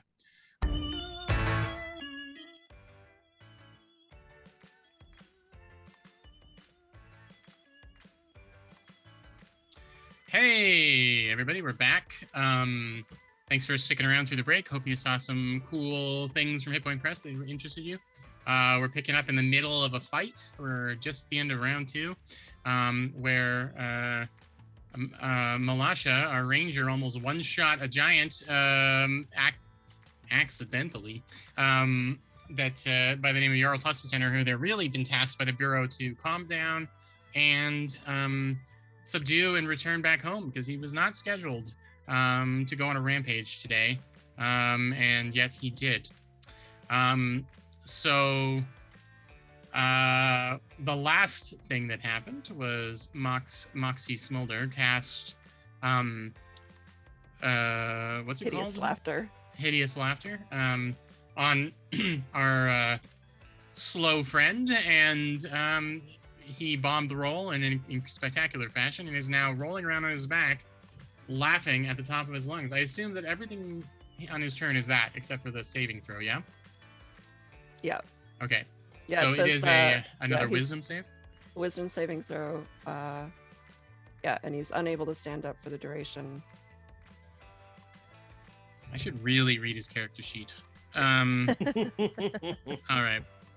So, and I helped write it, so I really think I would know that. So, Isn't a that always wisdom. the way? Yeah, it's fine. He's like number 5 in the bureau files, and so we were counting, and we're close. We've surpassed 30 total, which like either in production or done, and that's like a massive milestone. It's really cool. Wow. So a wisdom save to see if he can stop guffawing. And that's at the end of his turn. Yeah. So that's definitely. What's the number I need to beat? He said optimistically. 12. Oh, it's not too high. It's not too high, but But he didn't roll that. Okay. He continues to giggle, which for him is a massive, thunderous, body shaking laugh. Okay, which brings us back up to the top of the round 3, to the murderous, accidentally murderous Malasha, standing on a roof nearby. Instructions from Moxie had been given out to stop harming them, and to try and tie him up. It's a Lilliput time. We'll see how it goes. First thing, I'm Char, gonna try I would and- like to just to make sure. Are you okay with me bringing in the? Because I want your actions to be your own, obviously, but this cursed item is out for blood. That is fine. Yes, Okay. I am. Consent is given. Okay, all right. It'll be at dramatic moments only, but I wanted to make sure that you were cool with that. So Yeah, totally. There is a voice in your head at the start of your turn that says, "The one in the armor undid our work. Why? Perhaps he should be our next target." I'm gonna try and resist that. I'm gonna say that you can, without rolling, but definitely Bolzan has its eyes on anyone getting in the way of its fun. So you can resist for now, but that voice is sort of rattling around in your head. Mhm. All right, what would you like to do with your turn? First things first, I'm gonna climb down off this very slippery roof now. I don't want Sure. to be on unstable ground. Give me an acrobatics roll. Ooh. 17. Yeah, I think that's good enough. You feel it shift under you and decide that it's probably time, and you just stick a claw in and slide down the side of the building and hit the ground. We'll say you've got half your movement left as far as that goes. Okay, great. Yeah. And I'm gonna try to not attack. Moxie has told me not to let arrows Moxie's fly. So you want to roll to try to not attack. Is that what you're saying? Yes. So I think the way we'll do it is that every time you ignore Bolzan, there's a chance I'll roll or something, and there's a chance that it tries to override you. But for now, you're fine. You put Bolzan away and start heading towards where The rest of the party is? Well, basically it's just Tussentenner on his back with Moxie and Kevius standing nearby. No, Moxie's still on the roof. Never mind. It's just Kevius. Okay. Standing at his feet. You undid some of my work healing this creature. I don't know what I think about that, but for now, I shall listen to my love. And my light bow disappears back into its ring. Okay. And I guess you would get to Tussentenner with the rest of your movement. Yeah. Does it take? Do you have an action or a bonus action you'd like to take? I think I'm okay for now. I'll say my action was that, like, really trying to resist letting my arrows fly. Sure. Sounds good. Kevius. Okay, so Tussentenner is unconscious? No, he's laughing at the top of his lungs and rolling around on the floor. I'm gonna take out some rope. Okay, it's going to take a lot of rope in order to tie this. I got 50 feet of rope. Okay. I'm gonna start trying to tie up this little ogre, this little giant. Mm. This little giant. He's got a reasonable circumference, so Little giant. What do you prioritize? I'm Feet gonna first, since that's where you're standing. I'm gonna go for the feet. I'm gonna try and tie the feet together first. Okay. So, Moxie, remind me again. You said that he is incapacitated at this point. Yeah, he falls prone, becomes incapacitated, and unable to stand up for the duration. Do you can you hover over incapacitated if you're on D&D Beyond and let me know what that means rules wise? Can't take actions or reactions. Can't take actions or reactions. Okay, but no disadvantage on dexterity saves or anything like that, resisting things. Okay, cool. Thank you. All right, so you are going for his legs? Yep. Kevius? Okay. So we're going to treat this as a grapple because he is moving around quite a bit. I'm going to give him disadvantage on the roll because he's not concentrating on stopping it from happening, but he is going to make an athletics roll to kind of get away from, to subconsciously avoid you. Yeah. Okay. Let's see. Grapple check is proficiency and strength, or just strength, or it's an athletics roll. Oh, athletics. Oh, good. Okay. All right. A healthy 15. A foot, one of his massive feet almost wipes you out by knocking your feet out from underneath you as you're trying to get them collected together. You grab onto both of his ankles to try and hold them together long enough that you can get a rope around, and just his massive strength just sort of knocks you back a few steps. Unfortunately, it's not doable. Although grappling is an attack, so do you have multiple attacks a turn? I do believe I do have extra attack at this point. I think you probably have 2 at level 7, so you can go ahead and make another grapple attack attempt if you'd like. Cool, will do. That's going to be a healthy 19. All right. On Tussie, don't let me down. Let him down. He got a 24. Something has to change in this situation for you to be able to actually get around it, because it's very hard to hold 2 legs together that are tree trunk sized, that are also kicking like a little kid who's just heard a fart. That's what's going on here.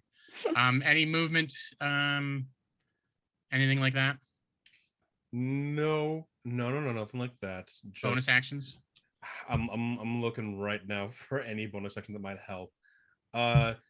No, just looking at this giant. Looking at Malasha. Just looking at the giant and sighing. What do you want from me? I didn't shoot it again, okay?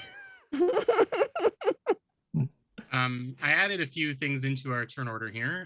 There is almost answering the laughter is a bunch of howls from the werewolves that went looking in the different houses for the little low buildings for presumably the tooth. And you see that coming out of windows or doors being shoved open, a handful of werewolves let out a howl, and they're on approach. Basically, you get one round where they're not near you, and then there'll be one round, the next round they'll be on you. So 4 new werewolf targets have appeared on the scene all around the square. And that brings us to Traven. All right, so my idea, I want to use reduced size, like to make them much smaller. Mm-hmm. It's a Constitution save, but as long as it's not crazy, I want to like temporarily shrink him. We tie him up and we go on our way. Yeah, a very ideal situation. So a Constitution save. What's the number? What is your spell save DC, Dave? 14. All right. I think he got high Constitution. He does eat a lot of garbage.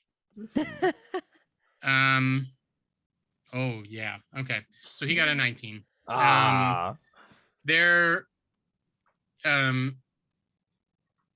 is a moment where like your magic is like interacting with him, and you can see like his massive hands are starting to like shrink just a little bit, and then it's almost as though he shakes the magic off, and unfortunately his form does not transmute. So yeah, Constitution saves are one of the few things a giant is good at. Is there anything else you'd like to do on your turn? So the wolves are on their way to us, right? Mm-hmm. Can I start kicking water barrels towards them, like their way? In the meanwhile, I'll say you've got 2 water barrels left, and then you won't have any cover. But you okay. can certainly start rolling one towards it. Give me an athletics check, please. Okay. Oh, you had a hand gesture. I was gonna say I want to open them. If I succeed, I want to open them up a bit. So as they're rolling, they're just spilling more and more water in their direction. Sure. You make eye contact with a werewolf, and you tip a barrel, and give me that athletics check. Let's see what happens. I think that is a 7, so 9. Ooh. Your foot goes through the barrel, and you end up with a soaked pant leg and a pile of lumber at your feet. So right now it looks like your next lightning target is not going to be soaked as much as you like, but the first barrel trick looked really cool, and you'll probably be able to ride that for a little while. Sounds good. All right, you're gonna stay there for now, Traven? Yeah, I'll stay over here. Okay, and next up is Moxie. All right. Is there a werewolf that's near her at this point? So from where you're standing, I'd say you can see 2 werewolves on the other side. You won't be able to see from the roof the other 2 that are coming out necessarily. But yeah, there's one maybe 80 feet away. Okay. That's the closest one. That's the closest one you can see right now. All right. And what sort of form are they in their werewolf form? Are they like they're in their hybrid form? Hybrid form. Okay. The coolest form. Yeah. Oh gosh. I think she is going to oh,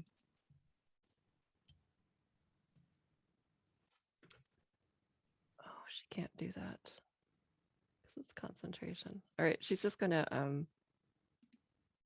magic missile them. Okay.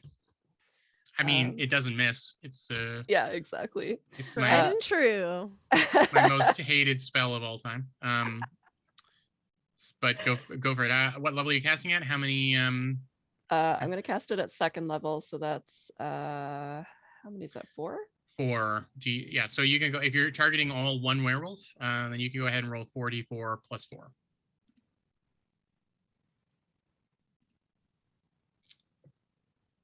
Oh, you've got the magic missile damage already. Perfect. All right, so that is. Oh, where did I rolled them all individually. Yeah. That makes sense. 7, 9, 13. All right. What does Moxie's magic missiles look like? Have we seen them before? Can't remember. No, we have not yet. So I picture hers to be like sort of black and silvery, almost like a shooting star, but like a necrotic shooting star that just goes down at this one werewolf that she can see. So 4 silver bolts that have this swirling black energy around them slam into this werewolf, who is knocked back into the house, staggered back into the house. Yeah, because you can't miss, so you just hit him for damage. It's just really good and fair spell. Anything else you'd like to do on your turn? Totally fair. Yeah. I think Moxie, how close are the houses together? Like, would she be able to jump towards another house? You'd be able to jump to the next one, yeah. Okay. There isn't a lot of space between them. Okay, I think she wants to get a little bit closer to the action, but still stay on the rooftops, because she wants to be able to, because if the werewolves are going over there, she wants to be able to get them, keep them in range. All right, sounds good. You want to sort of hop from the far side to more the middle building? Yeah. All right, give me an acrobatics roll.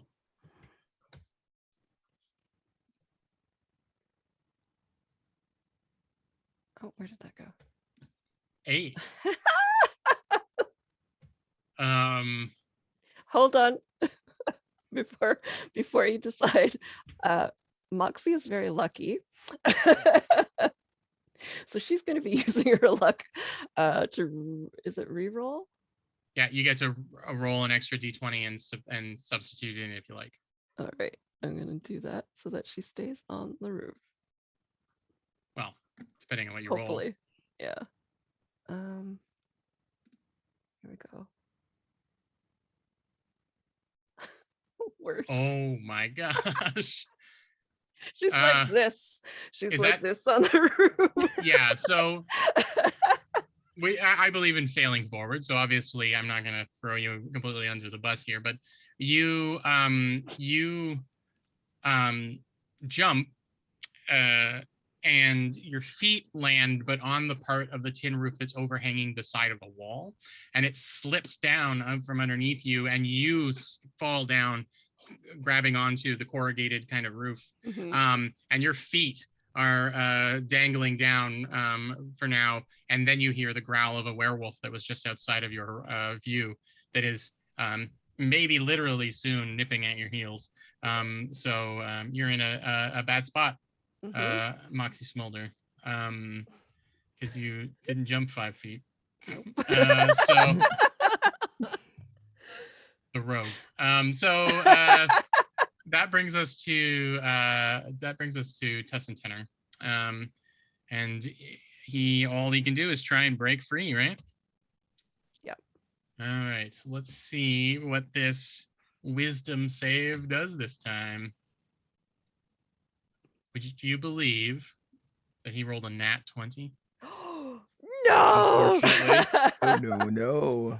I no, don't know if I can indeed. change this to share it with you in the chat, but he rolled a nat 20, which is technically a 19 for him, but a 20 is a 20 when it comes to saving throws, regardless of their actual stats. And so, very ominously, the laughter starts to come to an end. It just dwindles out, and at the end of his turn, he just looks up. He's still lying on the ground. He looks up at Kevius, who's standing at his feet. Kevius, you don't notice right away the laugh. You've been trying to grab onto the legs. Suddenly they aren't moving as much, and you're like, oh, okay. And you've got your arms around them, and you hear just a low growl and realize the laughter has stopped as you hug him around the ankles to try and get the rope tied. Tussentenner isn't laughing anymore. But that's his whole turn. Can't stand up, can't do anything right. So you've got one whole round to try and solve this problem. All right, Malasha. All right. From being at ground level, how many of these wolves coming can I see? You see 3 heading in your direction, although one, I guess you see 2 now heading your direction. One got knocked back by Traven doing something cool. What was it? What did you do? For the first barrel, I rolled it to them and I blew it up. Right. No. One got knocked back into a building because of Moxie. So there's one out of you. 2 is still coming in. Another one is you see Moxie hanging off the side of a building. Well, with a 4th werewolf trying to getting ready to attack her. Yeah, sorry, Dave, I was mixing up cool barrel moves. Yeah. You do so many cool barrel moves in a session, and it's just hard to keep track of all of them. So yeah. So 2 incoming, 1 like about to grab onto Moxie. Yeah. So I'll position myself. Malasha will walk backwards, still facing the other 2 coming. Let arrows fly at them, but will position herself to be closer to Moxie in case she needs some assistance. Right.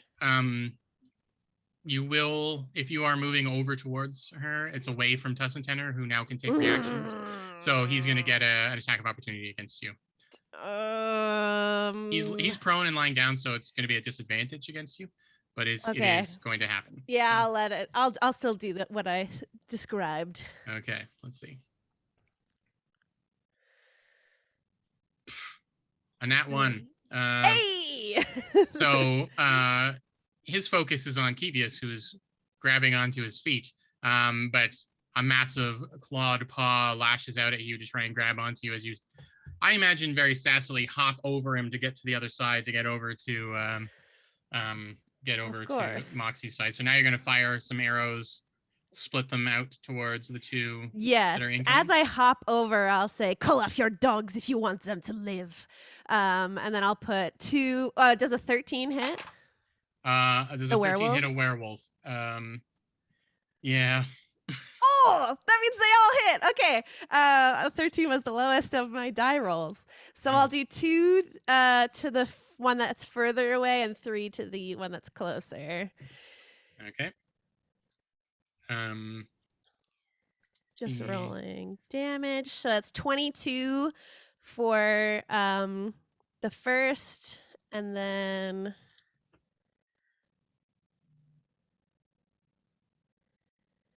wow, so many 11s. 33 for the second. As my arrows fly through the air, decimating them in the chest. Yeah. There's a voice in your head as you let loose, firing these arrows in all directions and saying, "The giant is prone. We could take him here and now." I respond in my mind, "Listen, one task at a time. Hold on."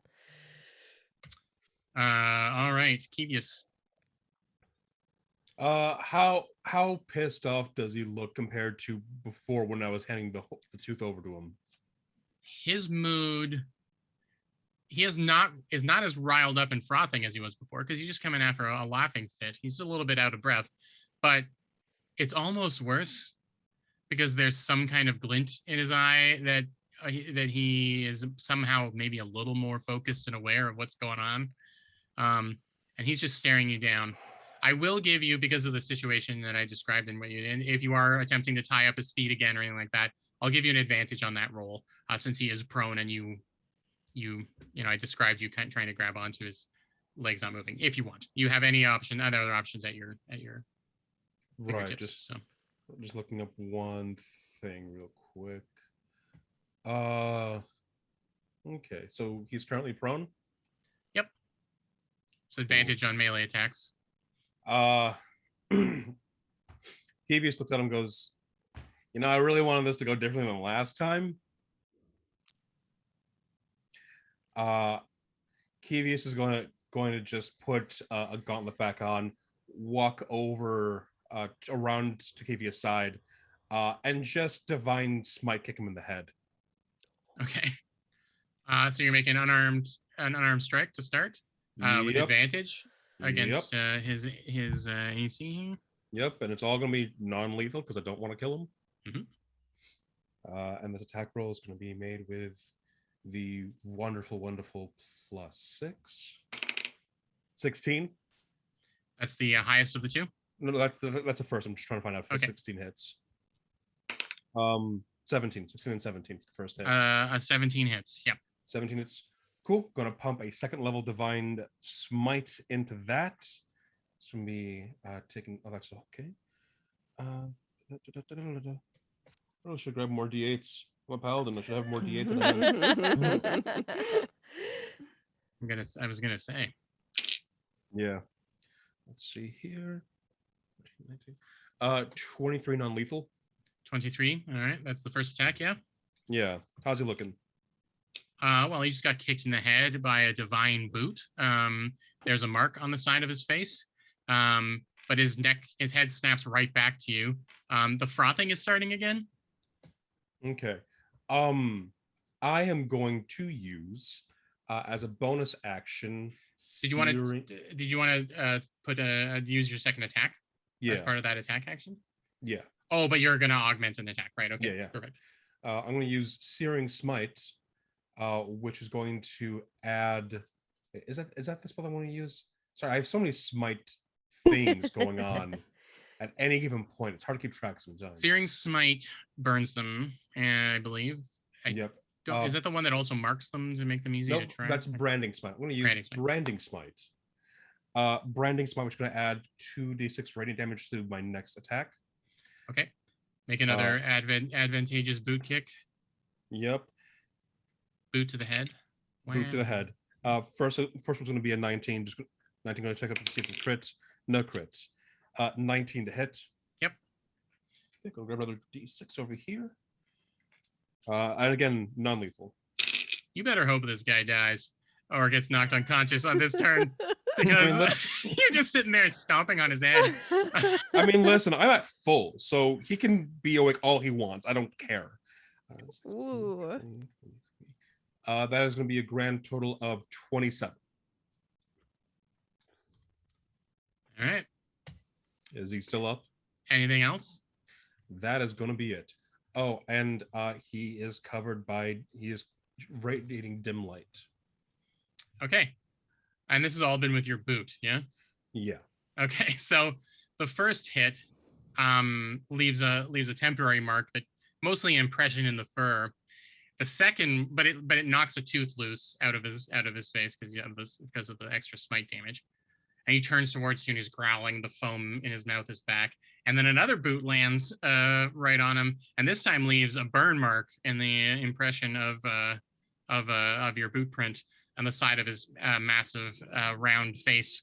And now glowing with a holy light is a boot print on the side of his head. And then he's going to use is there anything else you'd like to do on your turn?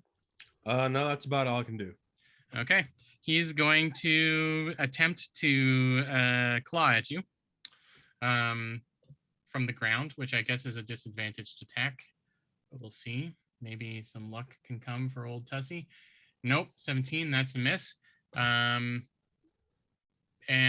that is his legendary action. I'm going to shout to everybody else. I'm just trying to knock him out, not trying to kill him. All There right. you are. Mhm. So now it's the werewolf's turn. The only person standing in the middle is Kevius right now, right? Everyone else is either moved off to one side or is Or hiding dangling behind off a barrel. building. Yeah. Okay. So 2 werewolves are on you, Kevius, as they get towards you. They're both going to attack you and very likely miss, but we'll see. So first a bite attack. Oh my god. They got a 22. So furious that their boss or dad or however they see this hill giant is been literally boot stomped a couple of times by you. A werewolf is on you and sinks its bite into you. It's bad to get bit by werewolves. This would be an interesting turn for our first. So you take.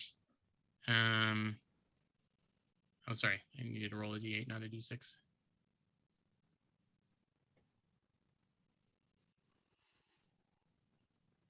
You take 4 piercing damage.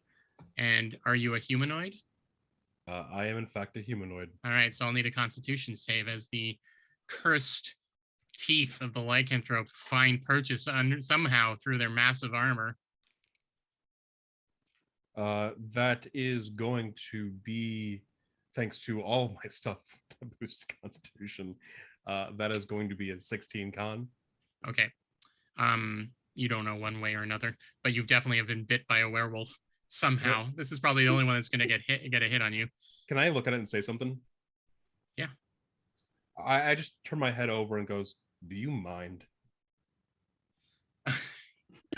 And it has a claw up to claw at you, but I missed, obviously. And it just is taken aback by how brazen you are. As just a little bit of blood starts to leak out of the bite marks in your thing, your neck. That's what they call it.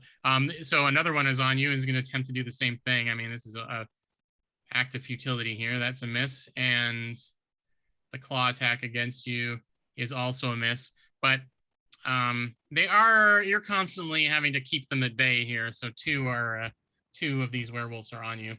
The other one, the one that got knocked over by the magic missile, is standing up and trying to is now running towards the center. The one that's at full strength that is grappling at Moxie is going to try and probably try and pull you down to the ground. So we're gonna do a grapple check for its first attack. So I'll need you to do an athletics or acrobatics roll, please. Okay. No, sorry, Moxie. That's an 18. Whew. Lucky duck. It grabs onto your. I rolled a 17. So it grabs onto your ankles and starts to try and tug, and you just dig in on the corrugate on the tin, and it's so flimsy you kind of bend it into handholds to keep yourself there. Then it's just going to try and bite you out of frustration. That is a 19 to hit. Okay. Yes. Am I going to do damage to one of you? That's. What? I guess I did damage to Kevius, which is a pretty. That's a victory into itself. Yeah. So.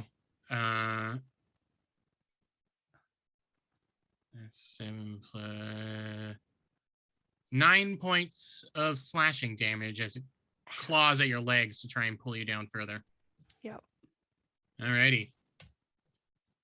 Traven, you're up.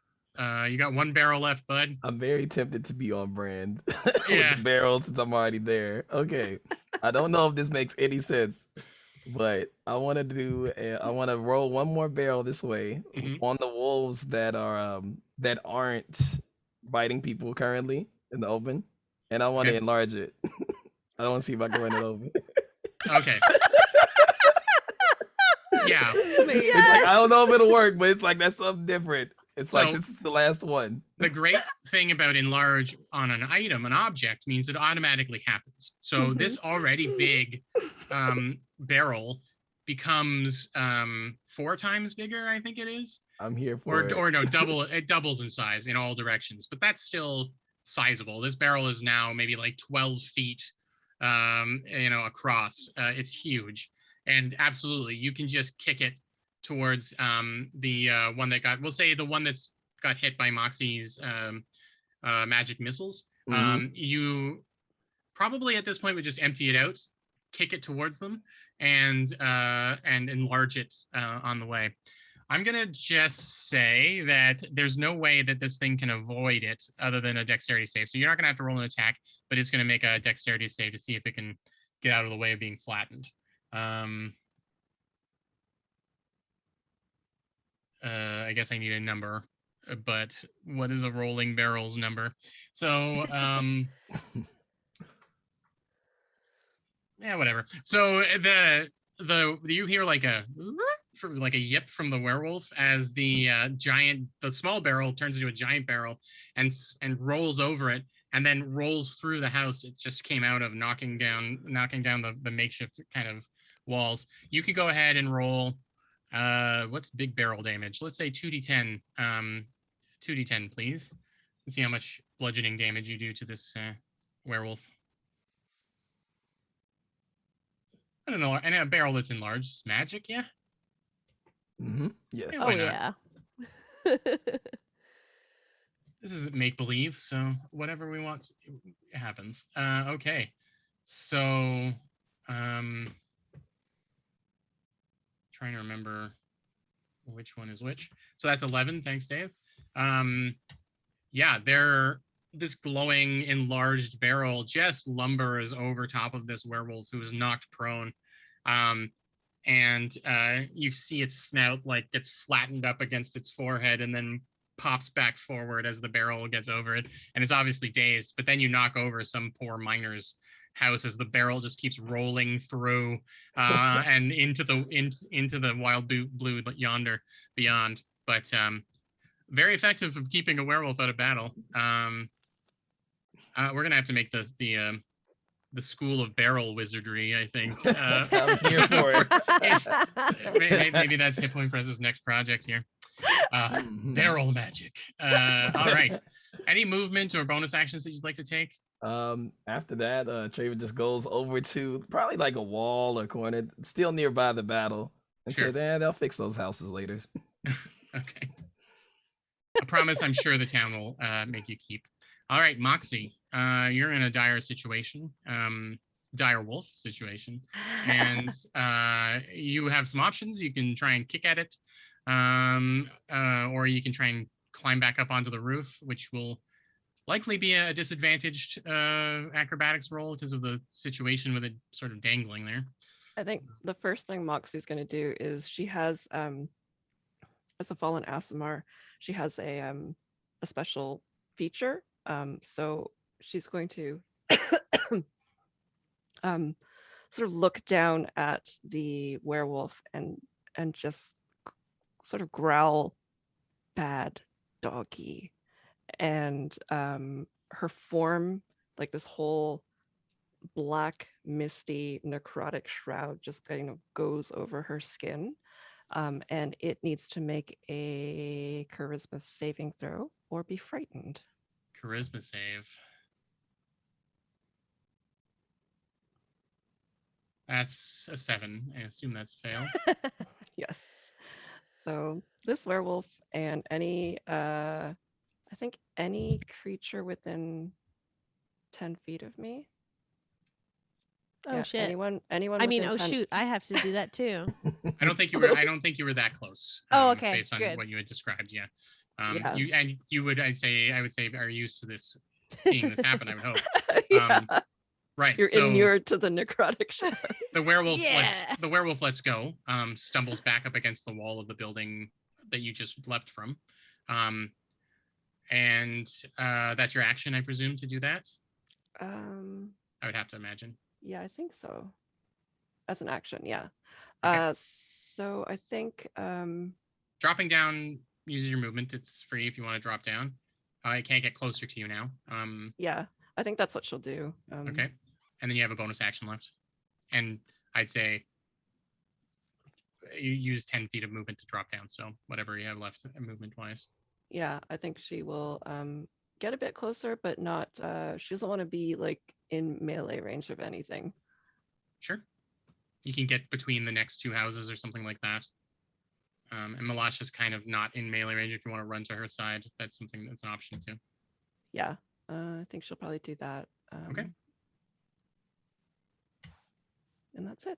Should have been using more legendary actions. But so I'll use one at the end of Moxie's turn. Actually, he's going to move. He's going to use a move legendary action, so to actually stand up before his turn. And so as Moxie runs to where Malasha's location, you see, you feel his feet. Oh no, you're standing at his head. You're not holding his feet anymore, Kevius. Yeah, you watch as he just keeps eye contact with you as he drags himself back up to his full height, standing in front of you. And he just looks at you and says, "Your turn," and winds up to kick you. The monkey see, monkey do kind of situation. All right. Respect. Yeah. Kicker's gonna kick, you know. Please, please, please. Nat 1. God. Ooh, Yeah. It's your second one today. Ugh. Who made these big bads? All right. The other one is also a miss. He's hitting you. You're not like dodging out of the way, but he must be hurting himself with each kick at the can as his foot lands against the armor, which upsets him to no end. But there's like nothing he could do about it. Unless I ran out of no, okay. Yep. That's his turn. You are still holding the tooth, yeah? He never actually got it from you because he started laughing. Yep, I got the tooth. Okay. Yeah, he's just going to be standing there still because he wants it. All right. Top of the round, Malasha. Alrighty, I'm gonna go after the werewolf that just left Moxie and I's area. This one hasn't taken damage yet, is that right? The one that just that Moxie left behind, the one that was like going after Moxie. Yeah, that one hasn't been hurt yet. Okay. All 5 of Bolzen's light arrows will fly. Nat 20 on one of them. Nat 20 again. Oh my god. This is not good. It's not good. Oh my gosh. I lost count on how many I rolled. 1, 2, 3, You've rolled 4. One 4 more. so far. Wow, that was intense. I'm assuming all of them hit. The 29s are natural 20s, yeah? Yeah. Okay. Gosh. So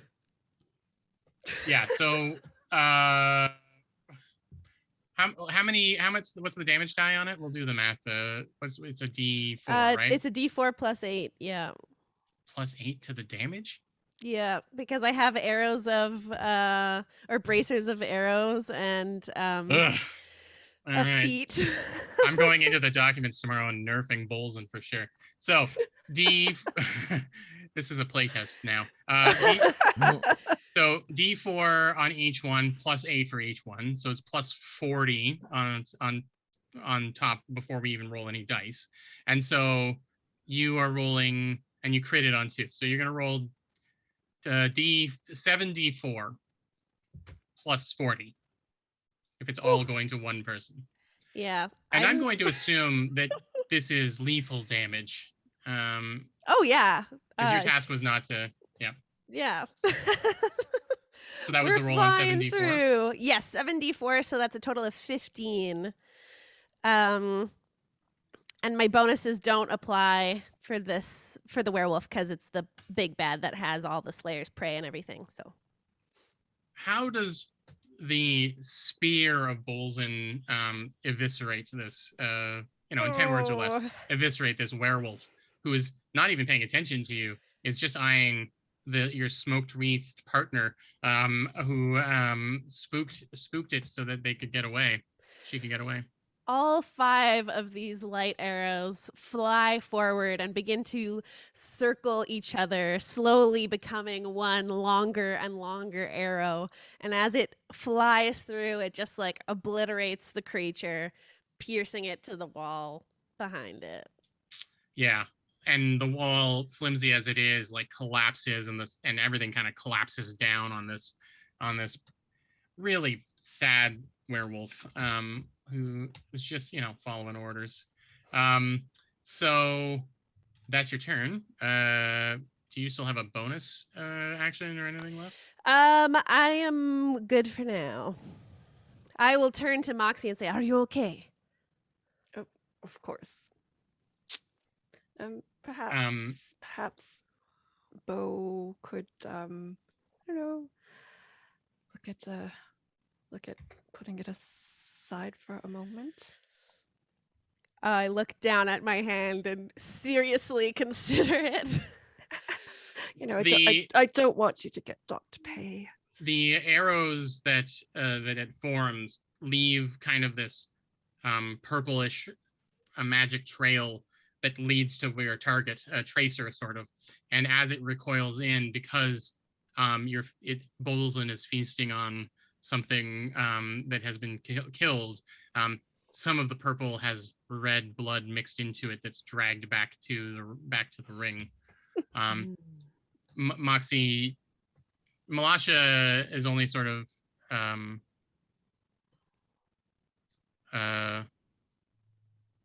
oh, sorry. I missed it. I gotta keep this chat open. Anyway, you've drained a lot of energy, life energy from the werewolf, who is now collapsed underneath an old mining building. Okay. Presumably no movement. You're gonna hold your ground there. Yeah. Malasha? Okay. Kevius, you need to do another grapple check as he tries to get his hold on it. Oh my god. 22. Yeah. 10, pardon me. As Tussentenner frustratingly tries to grab onto you again. Give me it's your turn, Kevius. Cool. As he goes to grab me again, I'm just gonna run forward and punch him in the side of the knee. All right. Give me an unarmed attack roll. That is going to be a wonderful 17. That is a hit. Does that hit? It does, yeah. Cool. Gonna pump a second level divine smite. Mm-hmm.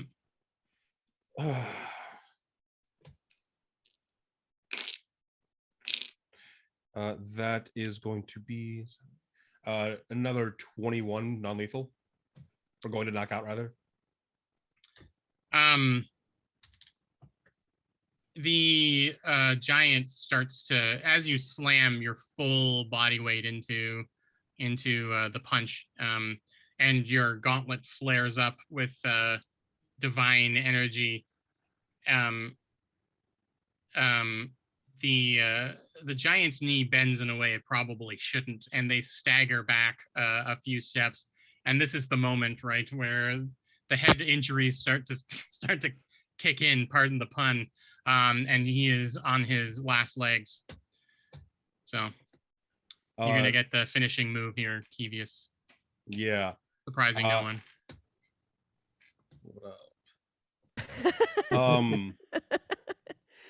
I'm gonna just launch myself at him and try and punch him square in the chest. Okay. That's gonna be a hit at 22. Mm-hmm. Gonna pump a first level divine smite because I'm at a second level divine smites now. That's gonna be 17 non-lethal. You, just as Tussentenner is about to double over, you punch him in the gut, and he, the divine energy from your smite, from the gauntlet, like ripples up him, and a couple of the teeth that he wears around his neck just pop, just from the energy that's flowing through him. And he stumbles one step back, he stumbles another, and then he falls into the arms of the crude statue that is in the middle of this little mining town, just like slack-jawed and out cold. The werewolves that are nearby, a lot of them have started focusing on Moxie and Malasha after seeing what could happen to them if they stick around. And as they should. They growl curses in giant that you don't understand but know can't be good, and disappear, leave the vicinity for good reason. And we're out of combat. I'm gonna tie him up. Mm-hmm. Everyone can see me just pulling the rope back out and going to tie up Jarl.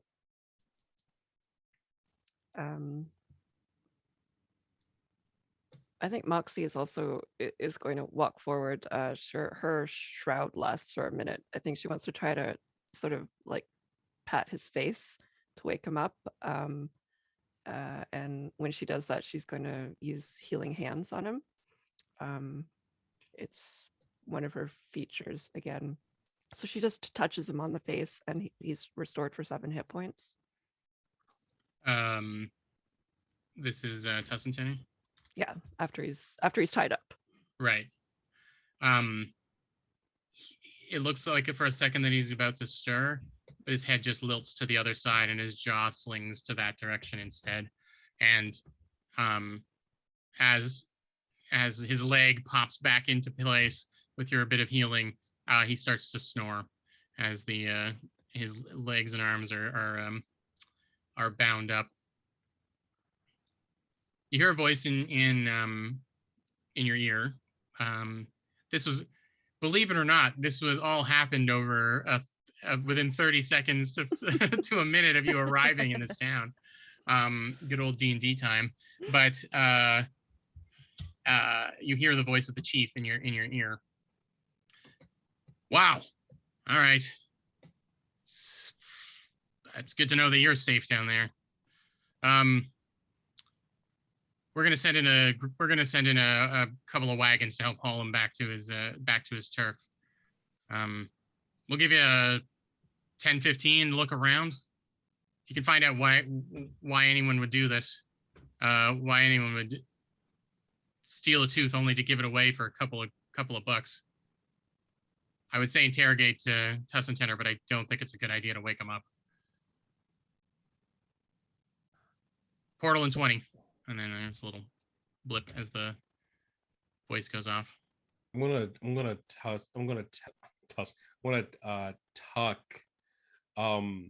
the tooth. Does he have any armor on him? What is he wearing? I guess a lot of furs. Well, he is covered in fur, because he's a werewolf. I guess when you knocked unconscious, he's returned back to his hill giant form, and he's wearing a lot of furs and bone.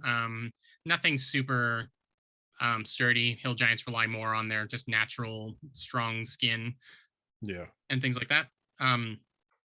He wrapped around a massive wrist is what looks to be a few yards, a few meters of bracelet that have all different teeth tied to it. You're familiar with it. This is a magic item that has become magical just by accident, by the sheer amount of damage that he has dealt. But it gives him his particular strength to get vengeance against giants, who he has sworn to take them all down. You'd be familiar with this bracelet. Yeah, I'm gonna tie the tooth to the bracelet. There is a spot where it's missing.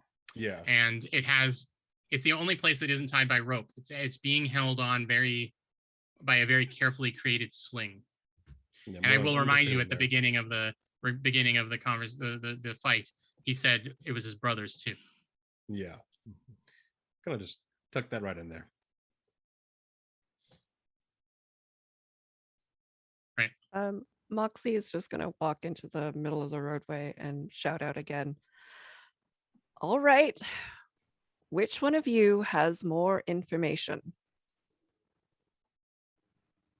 Give me a persuasion roll at disadvantage, since they've all seen what you do. We just want to talk.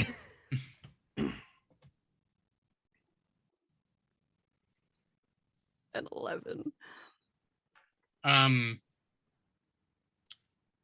There is a lot of nervous looks through windows and doorways. One person runs over from one of the collapsed buildings into another one that's still standing. The only person that's out is the old prospector looking fella, and he says, they're understandably scared of you. We appreciate what you've done, but we gonna get any help putting these buildings back together? Yeah, no. You should talk to the people who are going to be.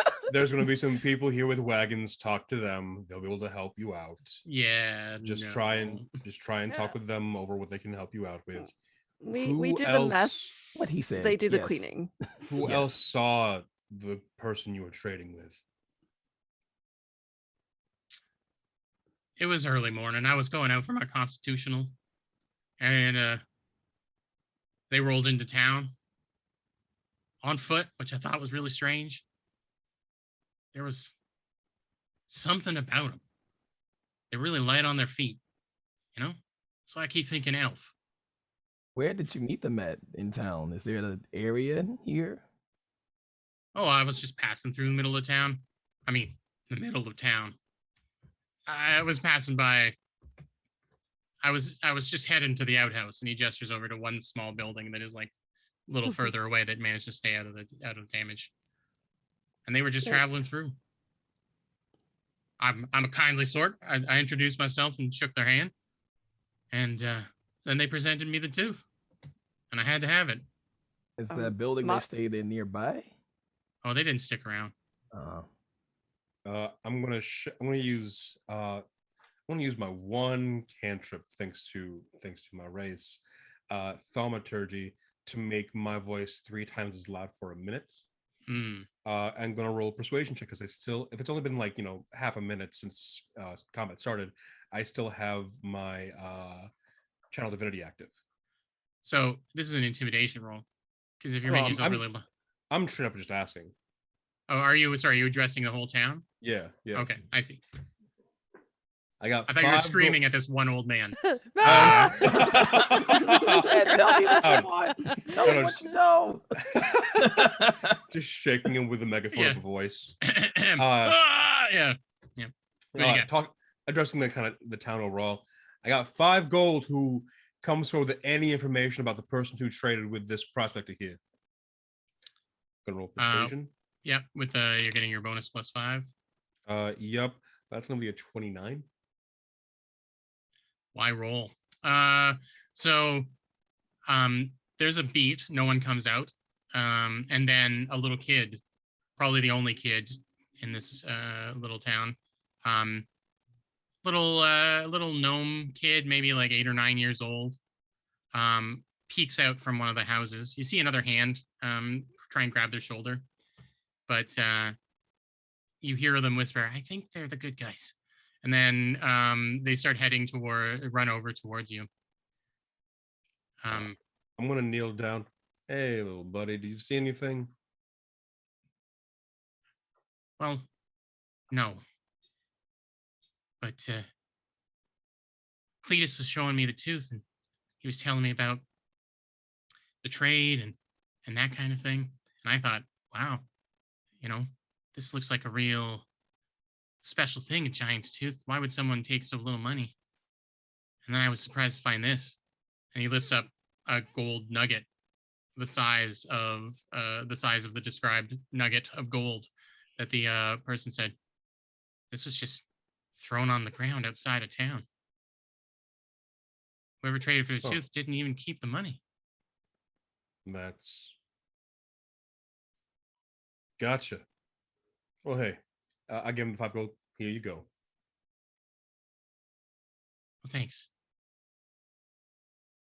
This kid like looks at all of you and looks at the punched in face, broken nose of Tussentenner waiting for pickup, and says, "You all are the good guys, yeah?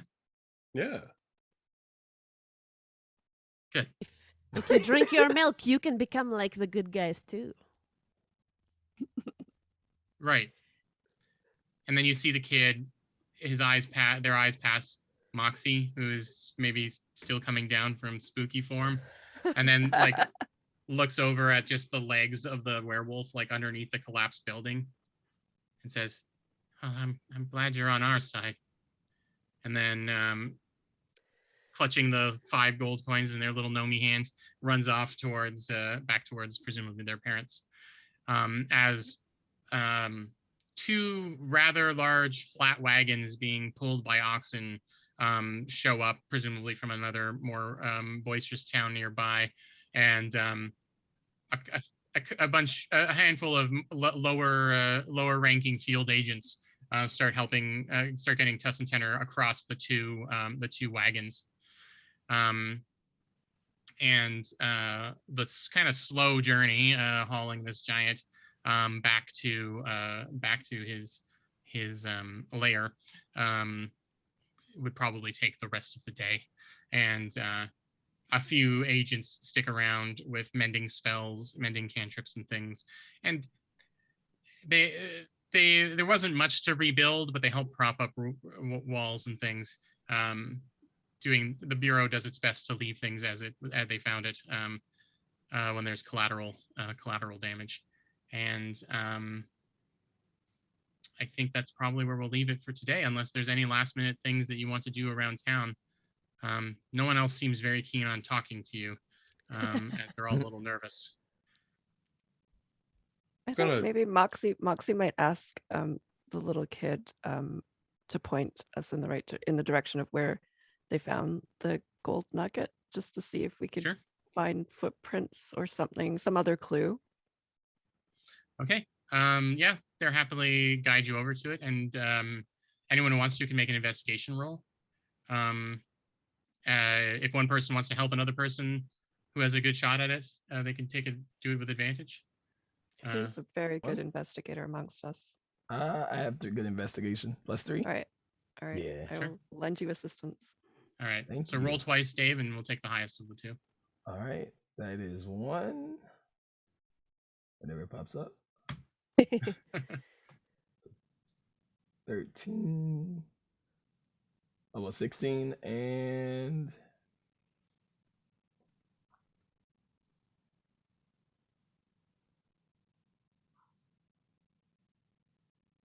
so much drama in this That's investigation. 10, so suspense. 16. Yep, 16. Moxie and Traven, you kind of comb the dirt where the kids said they found the little gold nugget, and there is no footprints that would indicate any kind of like fancy boot. Everything around here is miners' boots. This is the path up to the mine, but there is, and the dirt here holds the footprints for a long time, just muddy dirt. But there is a space down the middle of the path for a brief amount of time where something has been dragged. Something hanging, something that looks maybe like it could have been done by a small but heavy sack, or even maybe a heavy cape dragging behind, but it leaves no footprints in front of it. So you think whoever left from here may have floated away with a very regal cloak dragging behind them. And I think the last juicy tidbit that I will leave you with is Malasha, as you watch the investigation, Bolzan whispers in your ear and says, "A friend walked here." And that's where we'll call it for today. Ooh. Friend of Bolzan, friend of Bolzan, not a friend of I'm yours. here and- for it. Come on, Yeah. Cliffhanger. Yeah. Hey, you take an evil cursed ring as a magic item? I'm gonna evil curse ring the crap out of it.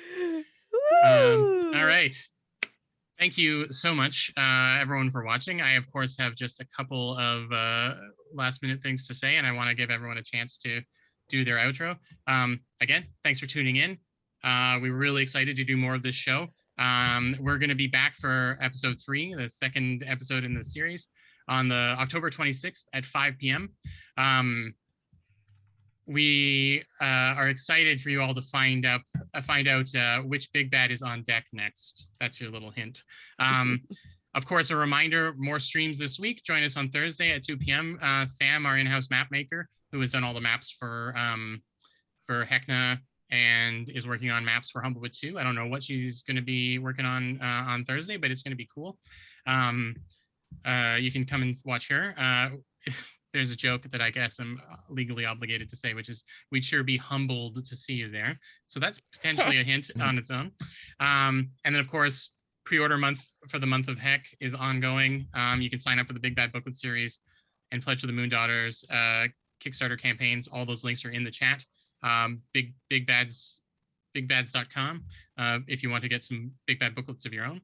And yeah, be sure to check those out. And of course, if you're new around here and you haven't followed yet, please follow us. We'd love to see you again.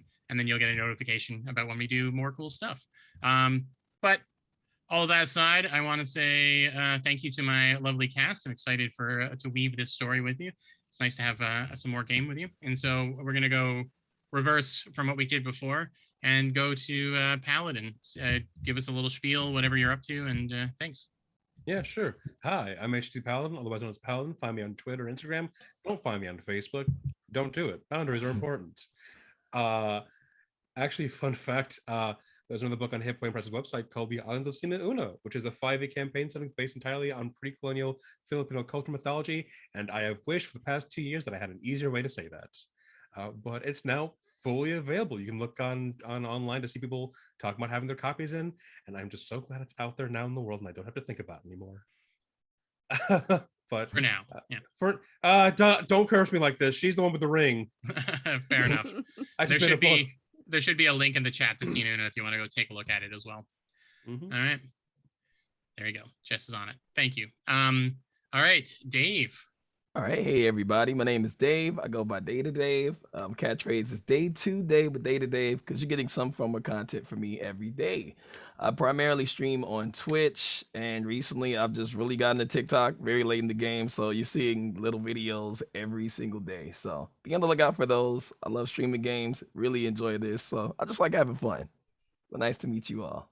And we're happy to have you, Dave. Glad All to right, be here. Kat, you're up. All right, I'm Kat Kruger. I'm usually the dungeon master at D20 Dame's actual play podcast, family friendly D&D podcast, and I'm also a freelance game designer. So right now, my latest is up on the DM's Guild with the Witchlight Carnival that came out recently. I have a Domain of Delight that's based on Clockwork Wonderland. So it's called A Stitch in Time. It's available on the DM's Guild, and also if you happen to have Nerds Candy, the D&D adventures were written by me. That's amazing. So cool. Yeah. All right, and last but not least, the murderous. Hey, Yeah, it's not well, Malasha's fault. It's not Malasha's fault. Yeah, we're gonna hear that a lot, I think. Yeah. I just wanted to extra shout out the Big Bad series. This is the Skula one, which has the Bulls and Ring inside it. It's really easy to use. I used it in my Tabletop Titties game. You can see them fight Skula in our first campaign. Yeah, But I've got yeah. Tessie behind me here. There you go. I'm Charlene Bayer. My pronouns are she, they, and I'm the DM of Tabletop Titties, which is going to be on in 2 hours from now. We are currently playing through Heckna by Hit Point Press. If you want to see a sneak peek into the Tunnel of Love, that is at 7 p.m. Pacific tonight. And otherwise, I'll be here every month. Make sure you tune in. The Tunnel of Love is one of my favorite parts of Heckna, so I'm excited to see that. All right, thanks again, everybody. Thank you for everyone who came by to watch and everyone who enjoyed the show and to my amazing cast. We'll see you on Thursday for the drawing for what's it called, Hit Point Paint, and then in October for episode 3 of the Adventures of the Big Bad Bureau. I don't know where I am or what's going on. Thank you, everybody, for watching, and we'll see you soon. Bye. Bye. Bye-bye. See ya.